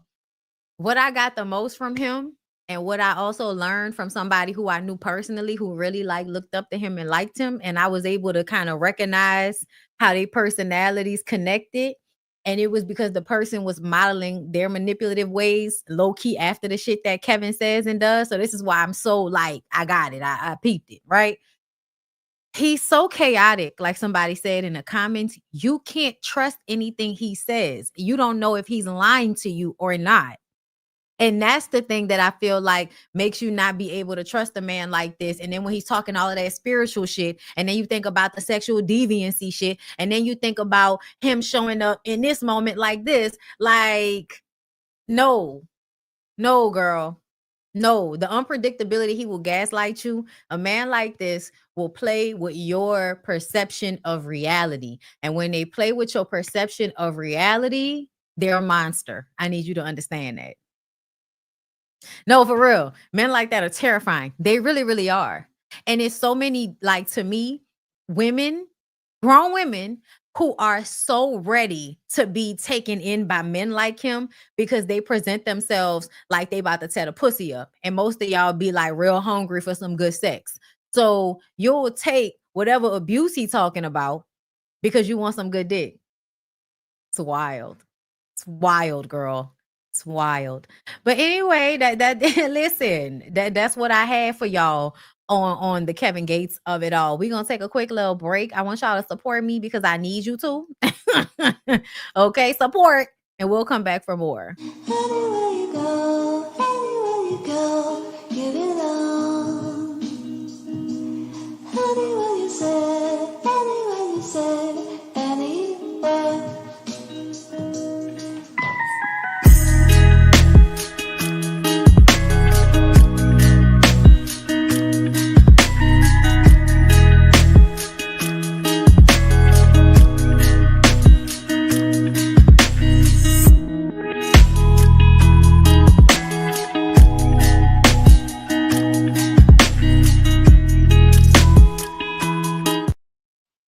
Okay, so let's go ahead and get into the Marvin Sapp of it all. We fall down. Okay, never would have paid it. Thank you, Kayla. Thank you for the super chat. Never would have paid it. Thank you, Banji Baby 21 for the super chat. Wasn't she just hijabbed up the other week judging women? What's all this? Oh, yeah, no, that clip that I showed y'all was old. She's still very much hijabbed up, but we're now understanding the reason why she converted was because of him. We were wondering what man was the cause, and that's the man that was the cause. Speaking of men in religion, okay, that love to manipulate y'all, Marvin Sapp. Y'all saw Marvin Sapp down to the church talking about lock the doors. They understand the cost that is involved. First of all, I have so many problems right now. I have problems with y'all closing the door. I have problems with his hair being like this. It's leaving on the front end and the back end. It's only covering the sides. And you too old not to have any gray hair up there if you have any hair up there at all. So I have so many issues with Marvin Sapp because I feel like men who don't want to age gracefully, especially men that are in the church, y'all are especially not to be trusted. There's 1,000 of you. I said, close them doors. Ushers, close the doors. Who you talking to? Who you talking to? Close the doors. Why? What you gonna do? What you gonna do, Nick? Close the doors. We all gonna leave together. Are we? Y'all ain't going no place but to the restaurant. Because we hungry. How long have we been in here? There's 1,000 of you tonight, and those that are watching, it's 1,000 that's watching online. This is a small seed. If I get 1,000 online to give this, if I get 1,000 in the sanctuary to give this, that's $40,000 tonight. I'm challenging each of you all down here to give a $20 seed. I just think $20 is a lot of money. $20, believe it or not, when my late wife, Melinda P. Sapp, was alive, was a good date. I could take her to the movies, buy a box of pop. They understand the cost that is involved. There's 1,000 of you. I said, close them doors. Corn, get 1 soda, 2 straws. I wasn't cheap. That's swag. I was looking in her eyes. She's looking in mine. Can't do that no more. Now, everyone up here, we've all sold and seeded, but I need everyone standing up here with us, with me, to plant a seed of to sit up here. I got you. Let's see. So put your 20 away, preachers. That 20 wasn't for you. And this is what I need you to do. If you're giving electronically or even if you're giving tangibly, I'm gonna have y'all come to the altar and give it because I need to see 1,000 people moving. Bring them baskets. I want the baskets up here. I want to see the folk. Y'all start moving. Y'all can bring it right now. Come. Even if you're giving tangibly, just put your hand on take your phone and stick it in the corner. Get 1 soda, 2 straws. Okay. So he's sitting up here asking all of this money out of y'all. And I'm gonna tell y'all, I don't like that. I don't like the way that was done. People were comparing it to Beyonce. Oh, but y'all will give money to Beyonce. Beyonce is not locking any doors on us. Beyonce's not locking any doors. She's not. And it's a performance. It's a performance that we know is a performance versus y'all scamming people. Okay. But when he mentioned his wife, the first thing I thought about was, I can't imagine how much you used your wife up in order for you to outlive her. Okay. And so then I went look it up, right? And apparently his wife died in 2009 from colon cancer, but I just wanted to read this. Besides her work with Lighthouse, Melinda Sapp served as a limited licensed psychologist, a licensed professional counselor, and a college professor. Extremely well-educated woman.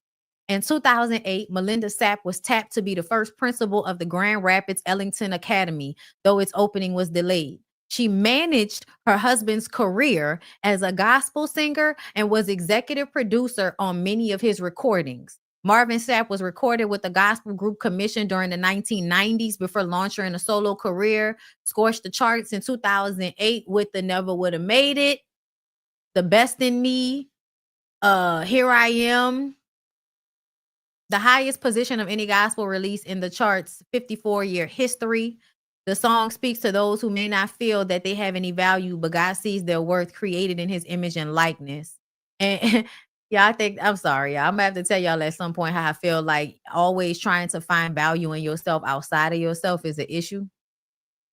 In February, Melinda and Marvin were honored with the Grand Rapids. Okay. So when you tell me that woman did all of that and she still ended up dying of colon cancer, stage 4, I feel like you worked that damn lady to death. I'm sorry. Licensed psychologist, professional counselor, college professor, a principal at a school, and was running his career, his music career, which was extremely successful. And he outlived her. You never would have made it, all right. You never would have made it without that wife that you outlived. I don't know their history, but most of the pastors cheat on their wives, y'all. So I just, I'm always reminded about how much good women give up so much of themselves for men and their relationships with men. Yes, wife equals free laborer. Why the hell was she managing his career? Like, come on, bro. Go do that shit on your own. Why that lady had to stop whatever she was doing to come help you? And of course, y'all know as a wife, a Christian wife, that's what you feel like you're supposed to do. So you go ahead and do it. But y'all can't tell me that when people end up with cancer, that's not because of some type of stress they holding in their body, some type of resentment that they holding in their body that metastasizes in a certain area of their body based on where the most damage is being done to their body. That's just how I feel. Okay. And you could argue with somebody else. Ariana, thank you for blessing my Saturday. Thank you for blessing my Saturday with your super chat, girl. Thank you. Saint, thank you for the super chat. This is why I'll never understand mega churches. Latrice, thank you for the super sticker, boo. It is what it is out here in these streets. It's dangerous. Y'all gonna keep letting people play with y'all. Y'all gonna keep letting these church people play with y'all. Locking y'all in buildings, coercing y'all out of money. But this is what Marvin Sapp said in response. Let's add context to the clip on social media.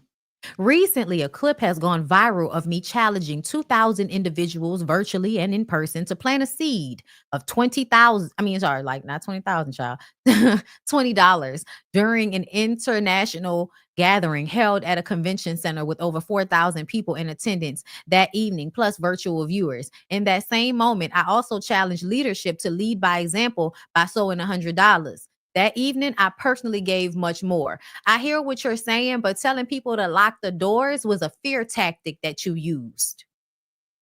Because you could have asked them people for that money without telling people to lock them fucking doors. That is where the extortion comes in. That's where the kidnapping comes in. That's where the coercion comes in. Because what's not being said is that if y'all don't give me the money, them doors gonna stay closed and we can just sit in here until y'all give up the money. Much reminds me of how when you was a kid, your parents wouldn't let you leave the table until you finished all the food, even if you was full. Some have taken issue with the particular moment when I instructed the ushers rather firmly to close the doors during the offering. To those unfamiliar with the church context or who may not regularly attend worship gatherings, this has been misinterpreted as holding people hostage as well as offensive. That was never my intent. Please don't play on our intelligence by acting like because we don't come to church, we don't know kidnapping when we see it. We don't know extortion when we see it. Kidnapping is merely when you prevent somebody from leaving somewhere. The instruction to close the doors was to keep people from leaving. I'm not slow. You must be slow if you think that you're going to tell me I wasn't seeing what I was seeing because I ain't been to church in a while. Because I went to a Catholic church, but ain't nobody ever locked no damn doors. Okay? Ain't nobody ever locked no damn doors. The worst they did was to leave a gaping hole in the ceiling to remind everybody the church needed money. And that had not been done until we got that new priest that wasn't from here. Okay.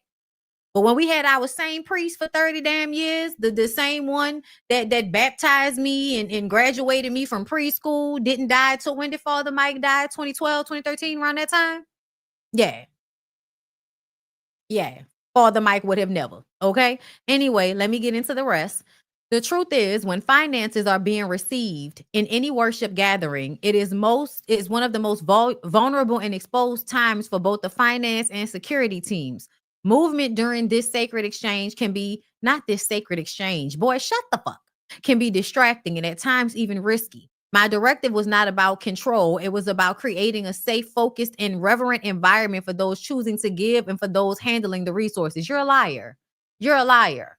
You're a liar. I know what you're trying to say. You're trying to say that during this time, because it's a mega church, that somebody can just take the money and run out. So that's why we closing the doors so that nobody can just grab the money, snatch and go. Is that what you're saying? All them people in that damn church, and you think that somebody really gonna be able to snatch and run in a huge auditorium or a huge convention center, child? Okay. Unfortunately, in this social media age, snippets are easily shared without context and assumptions are quickly made without understanding the full picture. Conferences have budgets, churches have budgets, and people have budgets, which had already been accounted for when people were getting tickets to come to this convention, to this conference. People should have already paid to end up here. And now, after you already probably gotten You're offering, you're closing the doors at the end because y'all didn't get enough. As the assigned ministerial gift for this international gathering, one of my responsibilities was to help raise the conference budget. That's not manipulation, it's stewardship. You can call it stewardship, but it is absolutely manipulation. You used a fear tactic to scare people into giving money, and now you're trying to act like that's not what you did. Now, allow me to give you some biblical context, not opinion, not tradition, but scripture. In 1 Chronicles 29, we find a powerful moment where David, preparing for the building of the temple, challenges the people to give. He starts by giving of his own treasure over and above what he had already set aside. Then he calls on the leaders to do the same. What happened next? The people gave willingly and generously. In fact, they gave so much that a record was kept of each gift, and ultimately David had to tell the people to stop giving because the need had been exceeded. I don't see nothing about somebody blocking the doorway to get out. I don't see nothing about that. I don't see nothing about that. The Bible says that they gave gold, silver, bronze, iron, and precious stones. Specific amounts were recorded, not because God needed their money, but because the people needed to show their commitment to the vision, and because stewardship demands accountability. So when someone challenges people to give a specific amount, it is not unbiblical. It is not manipulation. It is in order. It is consistent with scripture. And where I would challenge you is to say that y'all can use any scripture to manipulate people. That's why it's left open for interpretation the way it is. That's why as many times as it has been rewritten, it's always left some room for interpretation. So yes, you saw a moment. I'm not about to read that, okay? Because he's trying to play with people, They understand. He's trying to play on everybody's top, and I'm not falling for it. I don't care how many scriptures that you can go and find. Nowhere in there does it say you're supposed to keep people from leaving in order to get the money. So stop playing with us. Stop playing with us. Get the hell away from me with this. Okay. So let's move on. There's still much more to talk about, girlies. Where do I want to go next? Let's go here. I appreciated Jessie Woo for this because I like when people who have actually experienced people give their perspective. Okay. So let's listen to what she said, because y'all know Tamar and Kandi have been once again kind of sort of going back and forth. An old clip of Tamar talking about OLG food being nasty resurfaces. So everybody's talking shit about that. And then Kandi comes out and it's like, I don't know why she's still talking about me. I don't know why she's still hating on me. That's her business. And, so forth and so on. You know what I'm saying? So let's listen to Jess. I can tell you from working with her at Dish Nation, immediately whenever Kandi would be a talk, whenever Kandi was like in part of pop news, she would always say stuff like, she's not a good person. I know that's your girl. I know that's your girl. Like, it was to the point, even like hair and makeup, when she would bring up Kandi, hair and makeup would be like, yeah, okay, yeah, we know she ain't a good person. We know, like, it's like, we know. But she could never give us why Kandi was not a good person. It gives Amanda Seales and Issa Rae. The way that super chat just clocked it gives Amanda Seales and Issa Rae. When you just don't like somebody, you've had awkward interactions with somebody, but it's just not enough for you to just say, you know what? I don't like that person. But you have to go on a media blitz to get everybody not to like that person. Tamar is to Kandi what Amanda Seales is to Issa Rae. Same thing. It is the same thing. It is the same thing. And she could never say what Kandi did to her.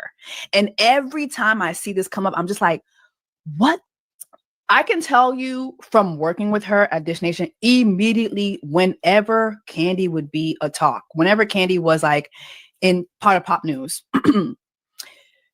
she would always say stuff like, she's not a good person. I know that's your girl. I know that's your girl. Like, it was to the point, even like hair and makeup, when she would bring up Kandi, hair and makeup would be like, yeah, okay, yeah, we know she ain't a good person. We know, like, it's like, we know. Okay. So yeah. I feel like we all know this. I think Tamar is just one of those people that just always got an issue with something. I also don't necessarily agree with her when it comes to the Issa Rae situation, because even though like I like Issa Rae, I can also see validity in Issa Rae being, snooty patooty to people now. I could absolutely see how she would now have, you know, a certain level of prestige that would make her look down on people. I could also see how Amanda can, you know, make your ass itch. Okay. So I get it on all fronts, but I refuse to look at this situation as if Amanda is the only problem and Issa is just an angel in it, because I just don't see it that way. But also when it comes to Kandi and Tamar, this is something we've actually seen play out in real life.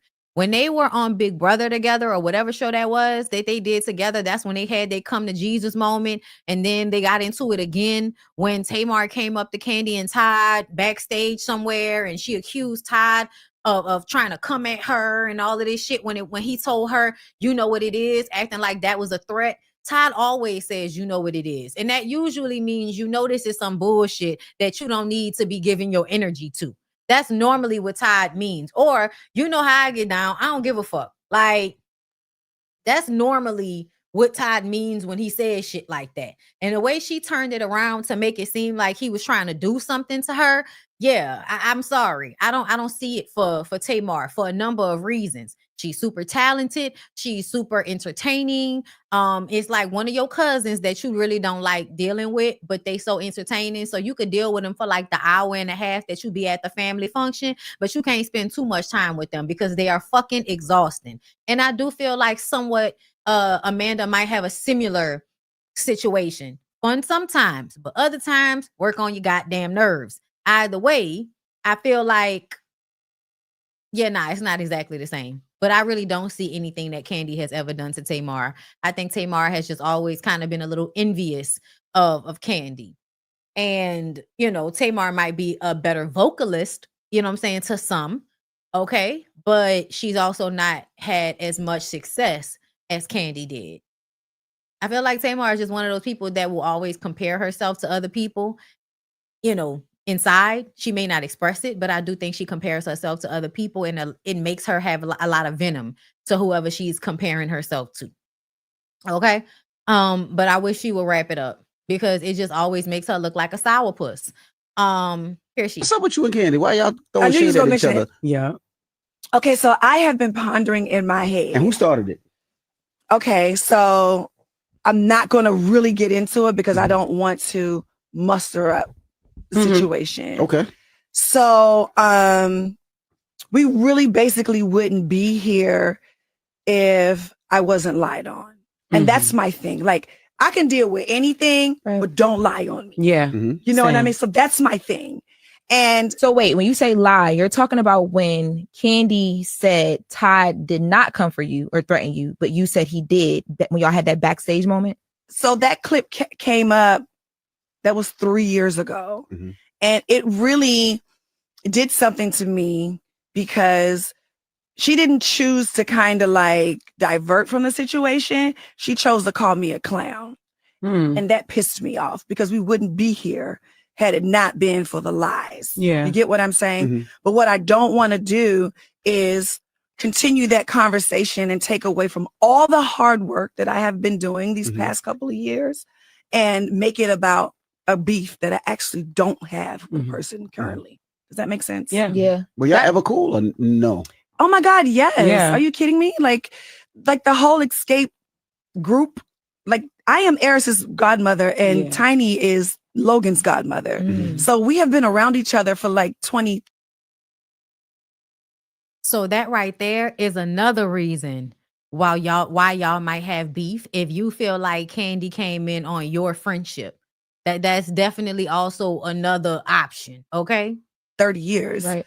And so it was really a lot for us to have that kind of a falling out because of a lie. When you just should have told the public you did what you did and it was what it was and everybody moves on. But continuing to stick by the narrative that, oh, it has to be Tamar because Tamar it's an easy target. To me, it was wrong. And that's where I'm at with it. Yeah. Is there any chance to reconcile? Like if somebody put you You on have the to phone? ask her that. You know, I just feel like when you lie on a person publicly, then it's your responsibility to make that right. What's up with you and Kandi? Child, I feel like she didn't answer the question and I don't understand nothing that she just said. Let me try to listen again. Why y'all throwing shit at each other? Yeah. Okay, so I have been pondering in my head. And who started it? Okay, so I'm not going to really get into it because I don't want to muster up the situation. It's already brought up, bitch. It's already mustered up. The mustard has been brought up. Okay. So, we really basically wouldn't be here if I wasn't lied on. And when were you lied on? That's my thing. Like, I can deal with anything, but don't lie on me. Yeah. You know what I mean? So that's my thing. And so wait, when you say lie, you're talking about when Candy said Todd did not come for you or threaten you, but you said he did, when y'all had that backstage moment? Because that would be you saying that Todd rolled up on you and Candy saying that's not true. You saying that makes, oh, y'all calling me a liar. I feel like you the same thing could be said to you, Tamar, that you're calling Todd aggressive when that's not in his character to be aggressive towards women. He says shit, but he ain't never been one, I feel like, to act out of character like he gonna put his hands on a woman. I've just never seen that from Todd, okay? He might say some shit, but he not gonna move in no way that's actually threatening. So I already felt like you couldn't trust Tamar's, interpretation of what went down. So that clip came up, that was 3 years ago. Why does it matter how long ago it was? We are in times after COVID, bitch. 3 years ago was last year. And it really did something to me because she didn't choose to kind of like divert from the situation. What do you mean she didn't choose to divert? So when you accused her husband of something, she was supposed to talk about something else and not respond to what you said? Is that what you're saying, Tamar? You sound crazy. Chose to call me a clown. And that pissed me off because we wouldn't be here had it not been for the lies. Yeah. You get what I'm saying? No, we don't get what you're saying, ma'am. We don't. You said her man did something that he did not do. She called you a clown. But what I don't want to do is continue that conversation and take away from all the hard work that I have been doing these past couple of years and make it about a beef that I actually don't. You haven't really been doing any work. Let's be fucking for real. If you had been doing real work on yourself, you would be able to talk about this situation with some personal honesty, meaning that I've been doing work on myself, but every now and again, child, people rub me wrong and I might act out of character and blow shit out of proportion because I was in my feelings. Okay. When you are really being honest about who you are and what you've been through, if you really done all of this work, then you should be able to say when I was wrong, when I did something that I shouldn't have done, when I blew something out of proportion. You should be able to be honest about how you have had to grow. Because the saying all of this work you've done means that at some point you were not at your best. So in order to do all of this work, you would have to be self-reflective. You would have to be introspective. You would have to look at your actions and be like, oh, I was fucking up when I did that because I was feeling like this. You would have to actually be mentally thinking about the mistakes you made. So when somebody brings something up that happened during this time when you were trying to get your life together and it wasn't together yet, you should be able to honestly talk about it. And you're not able to honestly talk about it, which lets us know you haven't really changed. You're just using the same thing everybody else uses, Kevin Gates and everybody else. Y'all go and get some type of therapy from a preacher somewhere or just some type of therapy you can use to manipulate people. Real self-respect and accountability looks like being like, child, I just was hating on Candy. Girl, I was mad. I was in my feelings. She did something I felt like slighted me. And so then I decided I wanted to come out and blow the shit out of proportion. That wasn't right. I was fucking up. That's my bad. You know what I mean? But to act as if you had no parts in it, to continue to flip it and act as if somebody is always doing something to you, that showcases that as much as you saying you've grown, there is no real growth. Don't have a person currently. Does that make sense? Yeah. Were y'all ever cool or no? And what do you mean? Because I don't have a person currently. Everything is about a man with Tamar. That's another thing. Y'all, did y'all see this? I loved this. This right here, y'all, is why I wanted Just Hilarious to stay on the show. Because I felt like if she was given the opportunity to be herself for real, this is what we want from her. Okay? I'm not gonna do this with y'all because they gonna fuck me over.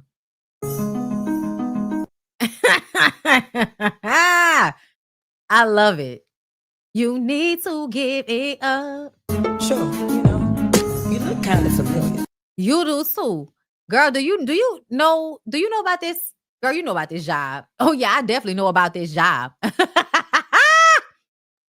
want my job. Well, I just want to let you know that it's mine. No, it's mine. You need to give it up. Had about enough. It's not hard to see. The job is mine. That is hilarious. It's like, I love it. I love it. I love it. I love it. I love it. Smart.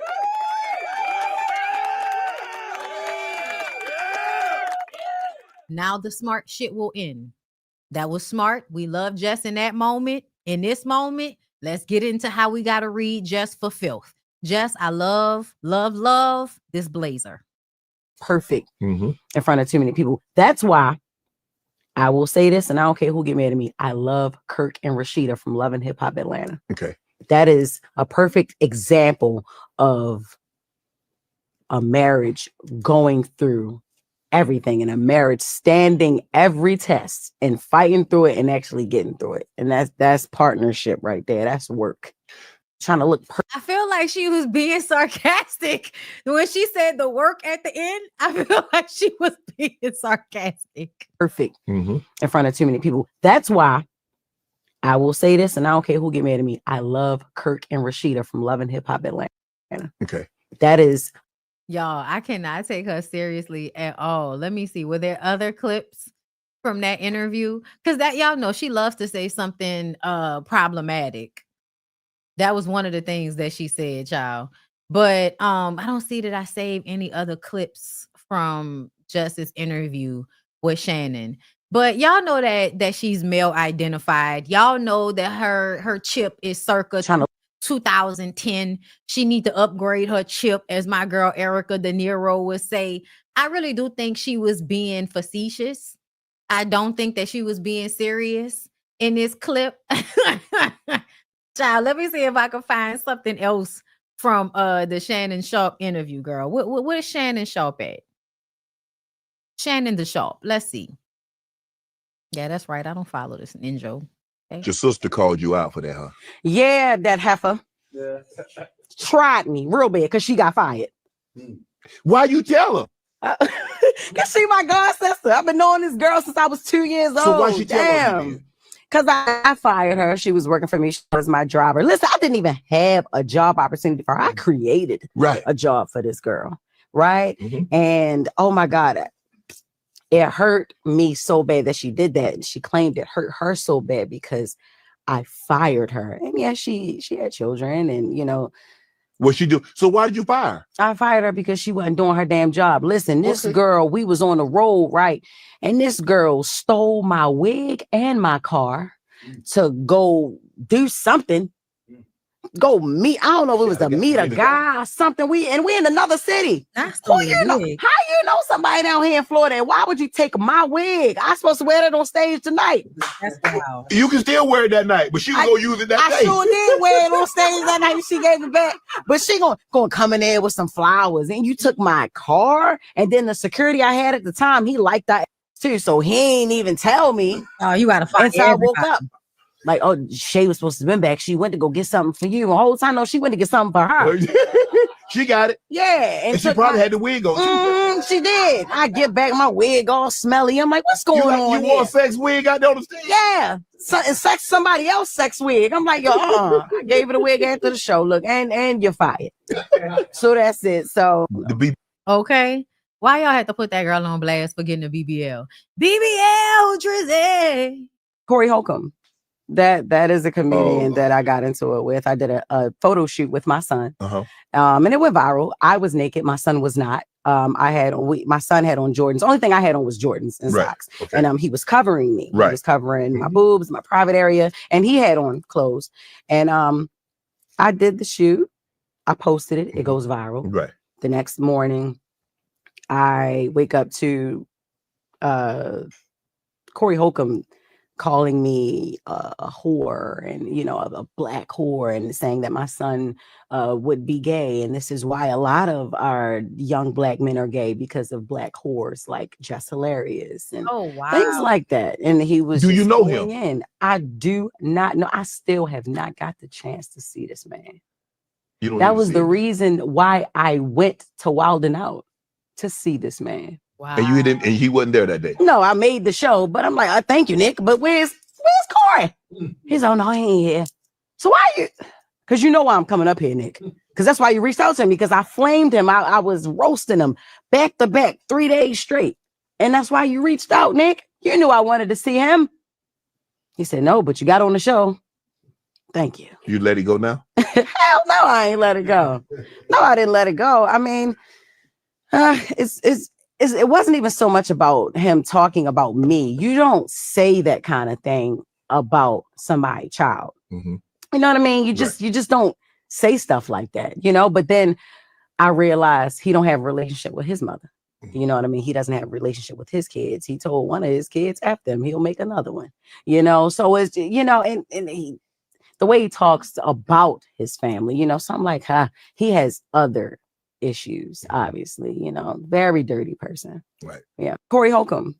Okay. So I remember when this happened, and I'm going to tell y'all, I don't understand it either, why she had to be naked. But I also feel like somebody said in the comments, women are always naked around their children. Like, it's not something that needs to be sexualized, in my opinion. And I do feel like, you know, people can view things however they want to view things, but what he said was completely ridiculous and out of pocket, and it doesn't make any sense. I think, you know, I've had this conversation many a time with men about what I feel like is actually soft and what they feel like is actually soft. They really don't know what the fuck they talking about. A lot of men that think, you know, anybody having a you know, any type of femininity and all of that means that, oh, that's why men aren't the way they're supposed to be anymore. Last time I checked, when men are failing, it's because they don't take responsibility. It has nothing to do with femininity. Not really. Not really. It has more to do with the fact that they've been coddled. It has more to do with the fact that they don't want to take care of their responsibilities. It has more to do with them making messes and expecting women to clean it up, like every woman that they deal with is a mother. Like that's more of the situation than anything, right? And I do feel like sometimes when women have children and it's just them and their sons against the world, those relationships can be covert incestuous relationships. But this picture is not enough for me to feel that way. This picture is not enough for me to feel that way at all, because I feel like they're sexualizing it, and I don't think it is sexual. I feel like women are often naked around their children. Like, it is what it is. Like, the child came out her fucking body. Okay, Corey's an asshole. Let's see. Did we see Offset? More? Okay, this is the clip, the full clip. I think is what I wanted to see. Was doing him. He knew Cardi. What he just knew that he had her. He knew she would never leave. He knew the things to do to get her back.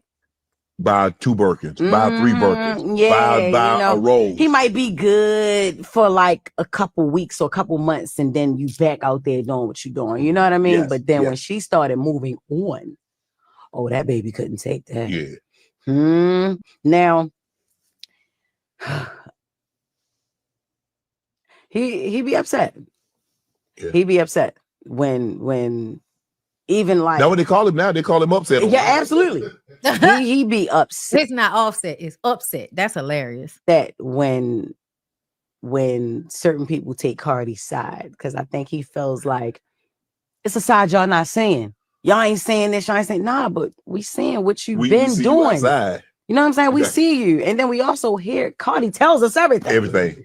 That's what I said. She don't even need to be up here. She tell us everything anyway. You know what I'm saying? She everything, you know, like, and we see what you, and we see she also loves you. Right. And she loved you through a lot of things that you put her through too. Correct. You know what I mean? Like, Cardi's a lover. We obviously know that. And so, you know, she just wanted to be happy, and she tried to make that happen several times, but it don't always work out like that. Can social media ruin a relationship? Hell yeah. Yes, it can, because then you don't live for the other person anymore. You start living for the validation of others. You know what I mean? You start trying to pay attention to, you start trying to fit the mold of other people who what they think ain't even got, you don't even know what they got going on. You know what I mean? Like, you're trying to please too many people, and you're trying to look perfect in front of too many people. That's why I will say this, and I don't care who get mad at me. I love Kirk and Rashida from Love and Hip Hop Atlanta. Okay. That is a perfect example of a marriage going through everything in a marriage, standing every test and fighting through it. And it has not stood every test. The marriage has not stood every test. If the marriage was really strong enough to stand a real test would have been a separation where Rashida was out there doing whatever the fuck she wanted to do publicly, and we saw it.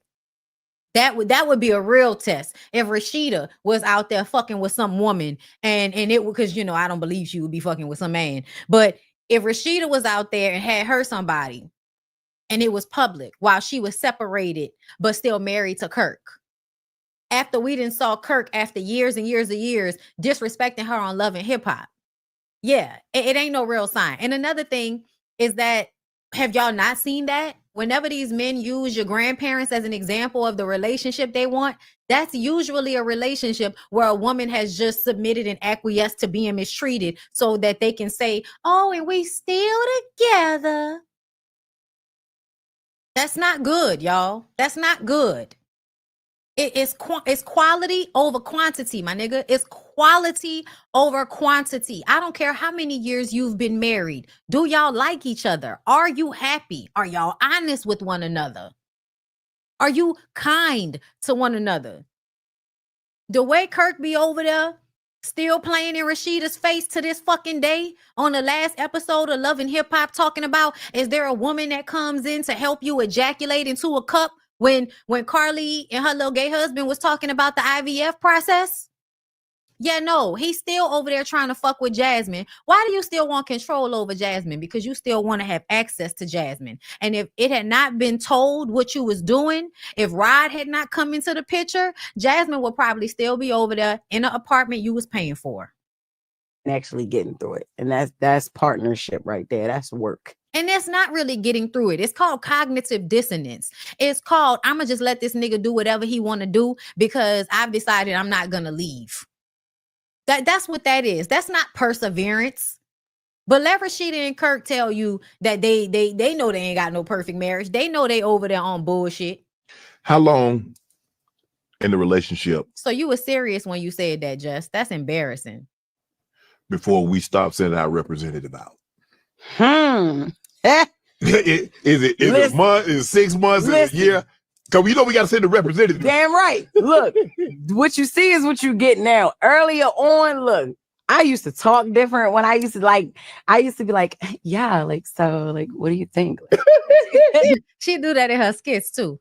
No, I've always listened to that song. Like, and then that would be my representative for the first 30 days. Then I'd be like, what you talking about? Like, what you mean?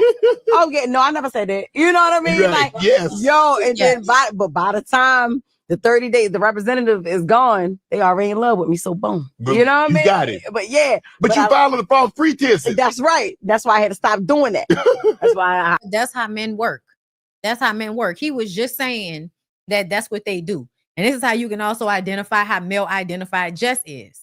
I had to stop doing that. That ain't good for nobody. Don't send a representative. What you see is what you get. They're gonna love you for you, or they not, and that's how you know. Would you ever be in a situation where you would go at it with your baby's father? I would never do that. Now, I never did that. Right. No, me and Rome, we done had our days, our arguments. You know, my son's father. I've never gone back and forth with him or Lana. Mm-hmm. Hell no, never ever want to do that. Because at the end of the day, it's still us. Yes. You know what I mean? Yes. Like, we still got this child, you know? So I got to deal with you, you know? Offset. Yeah. That's what she said, y'all. Let's see. A lot of this shit I don't feel like getting into. Little Musty, Little Meech Musty, Summer Walker beef. She received them. He always apologizing for sexualizing somebody on the show, which to me is a manipulation also. Like, you know, women like to be perceived as attractive, even if it's by an unattractive man. You telling them, I'm so sorry, I was talking about how fine you are. It is a way to liken them to you, if you ask me. I did Jess. I'm trying to see if there's anything else that I want to do before I get out of here, because I need to go vote and I'm hungry. I really wanted somebody to go eat with me, but child. Let's get into it. Don't Call Me White Girl goes in on Clarissa Shields Because y'all remember Clarissa was saying all the light-skinned girls be talking shit about her. So let's hear what Don't Call Me White Girl had to say as a light-skinned girl. I ain't fighting no can fight. I bust that is what I do. But no, this goes live, okay? I'm gonna just put it all out there. This goes live and says that the people that hate on her the most are light-skinned girls. It's always light-skinned girls. Light-skinned girls wake up thinking they cute because they light-skinned, they not even cute. Agreed. And they always hating on her. This is the truth. This is the truth. This is the end, the beginning, the forward, the end. Clarissa Shields, you look a mess. I don't give a what you wear, where you go. You just went to an NBA game dressed like you was going to a quinceañera. Put that back on. You hear that? That's what I think you hear when you get in the dress. You wear prom gowns to movie theaters. You be looking a mess. I just watched you fight a from Brooklyn in a pair of soft butters. Butt naked. You look a fucking mess. You need a goddamn stylist. Some of it is not your fault. I find that people that have underbites are funny looking. When you look at Clarissa from the side, Clarissa give this. She can't help that shit. The top of her lip go into the bottom. She funny mouths. She funny mouth, funny built. Clarissa Shields couldn't be sexy if she walked into the boxing ring with a dildo in her ass in her mouth. It's nothing sexy about that. She can fight. You know how I know Clarissa Shields is a lame? Because she started papoose. Now I know she a lame because she started fucking papoose. Yikes. Yikes. I really wish I could disagree. I really wish I could disagree with her on something. Did y'all see that Yolanda Saldivar was denied parole? I'm so glad because she was already trying to get herself hyped up for some type of fame when she got out of prison. So I'm so glad that they denied her bail. We don't get Selena back. Bitch, you shouldn't get the rest of us back, bitch. Stay in jail. 'Cause I'm dreaming of you tonight till tomorrow.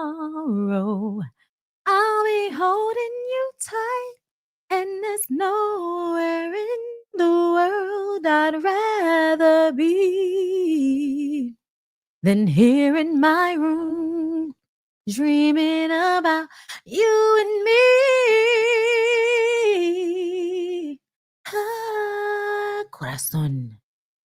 Let me stop. I can't stop dreaming of you, mi amor. Late at night when all the world. Trying not to sing loud on here, y'all. Anyway, so this. I don't know if you're on this kind of time, but I was in a group chat the other day, or actually just yesterday, and Shaq said he's paying top dollar for any information on old boy. So, again, I don't know if you're on that kind of time or not, but Shaq is known to throw large sums of money around. So, just want to put that out there. Y'all, this is some weirdo ass shit. I may not like Shannon Sharp. Like, I may not like him because I think he's, misogynistic and things of this nature. But I still feel like it's mad weird for you to be so angry with another man that you're trying to find dirt on him to expose. Like, Shaq just continues to prove himself to be a weirdo over and over again. Just a damn weirdo, y'all. Anyway, that's all I got for y'all today. Thank y'all so much for coming through.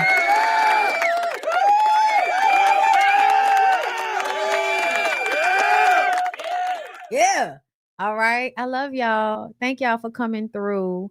I really hope y'all enjoyed today's live. Mary Sparkle's like, well, thank you for being a member. I've been typing up about Talika Patrick since I heard about this close the door story. It's literally illegal. He's despicable. Thanks, Bondi. Thank you so much. I'm gonna have to look into Talika Patrick. Alexis Russian, thank you too, my love, for the super chat. I just participated toward Bondy's massage fund. Sorry, Marvin. Love you, Bondy. Thank you, love. I appreciate you. Latrice, I think I told you thank you for the super sticker, but thank y'all for supporting. I appreciate y'all. I hope y'all have a really great weekend, and I'll see y'all later for something else. Bye.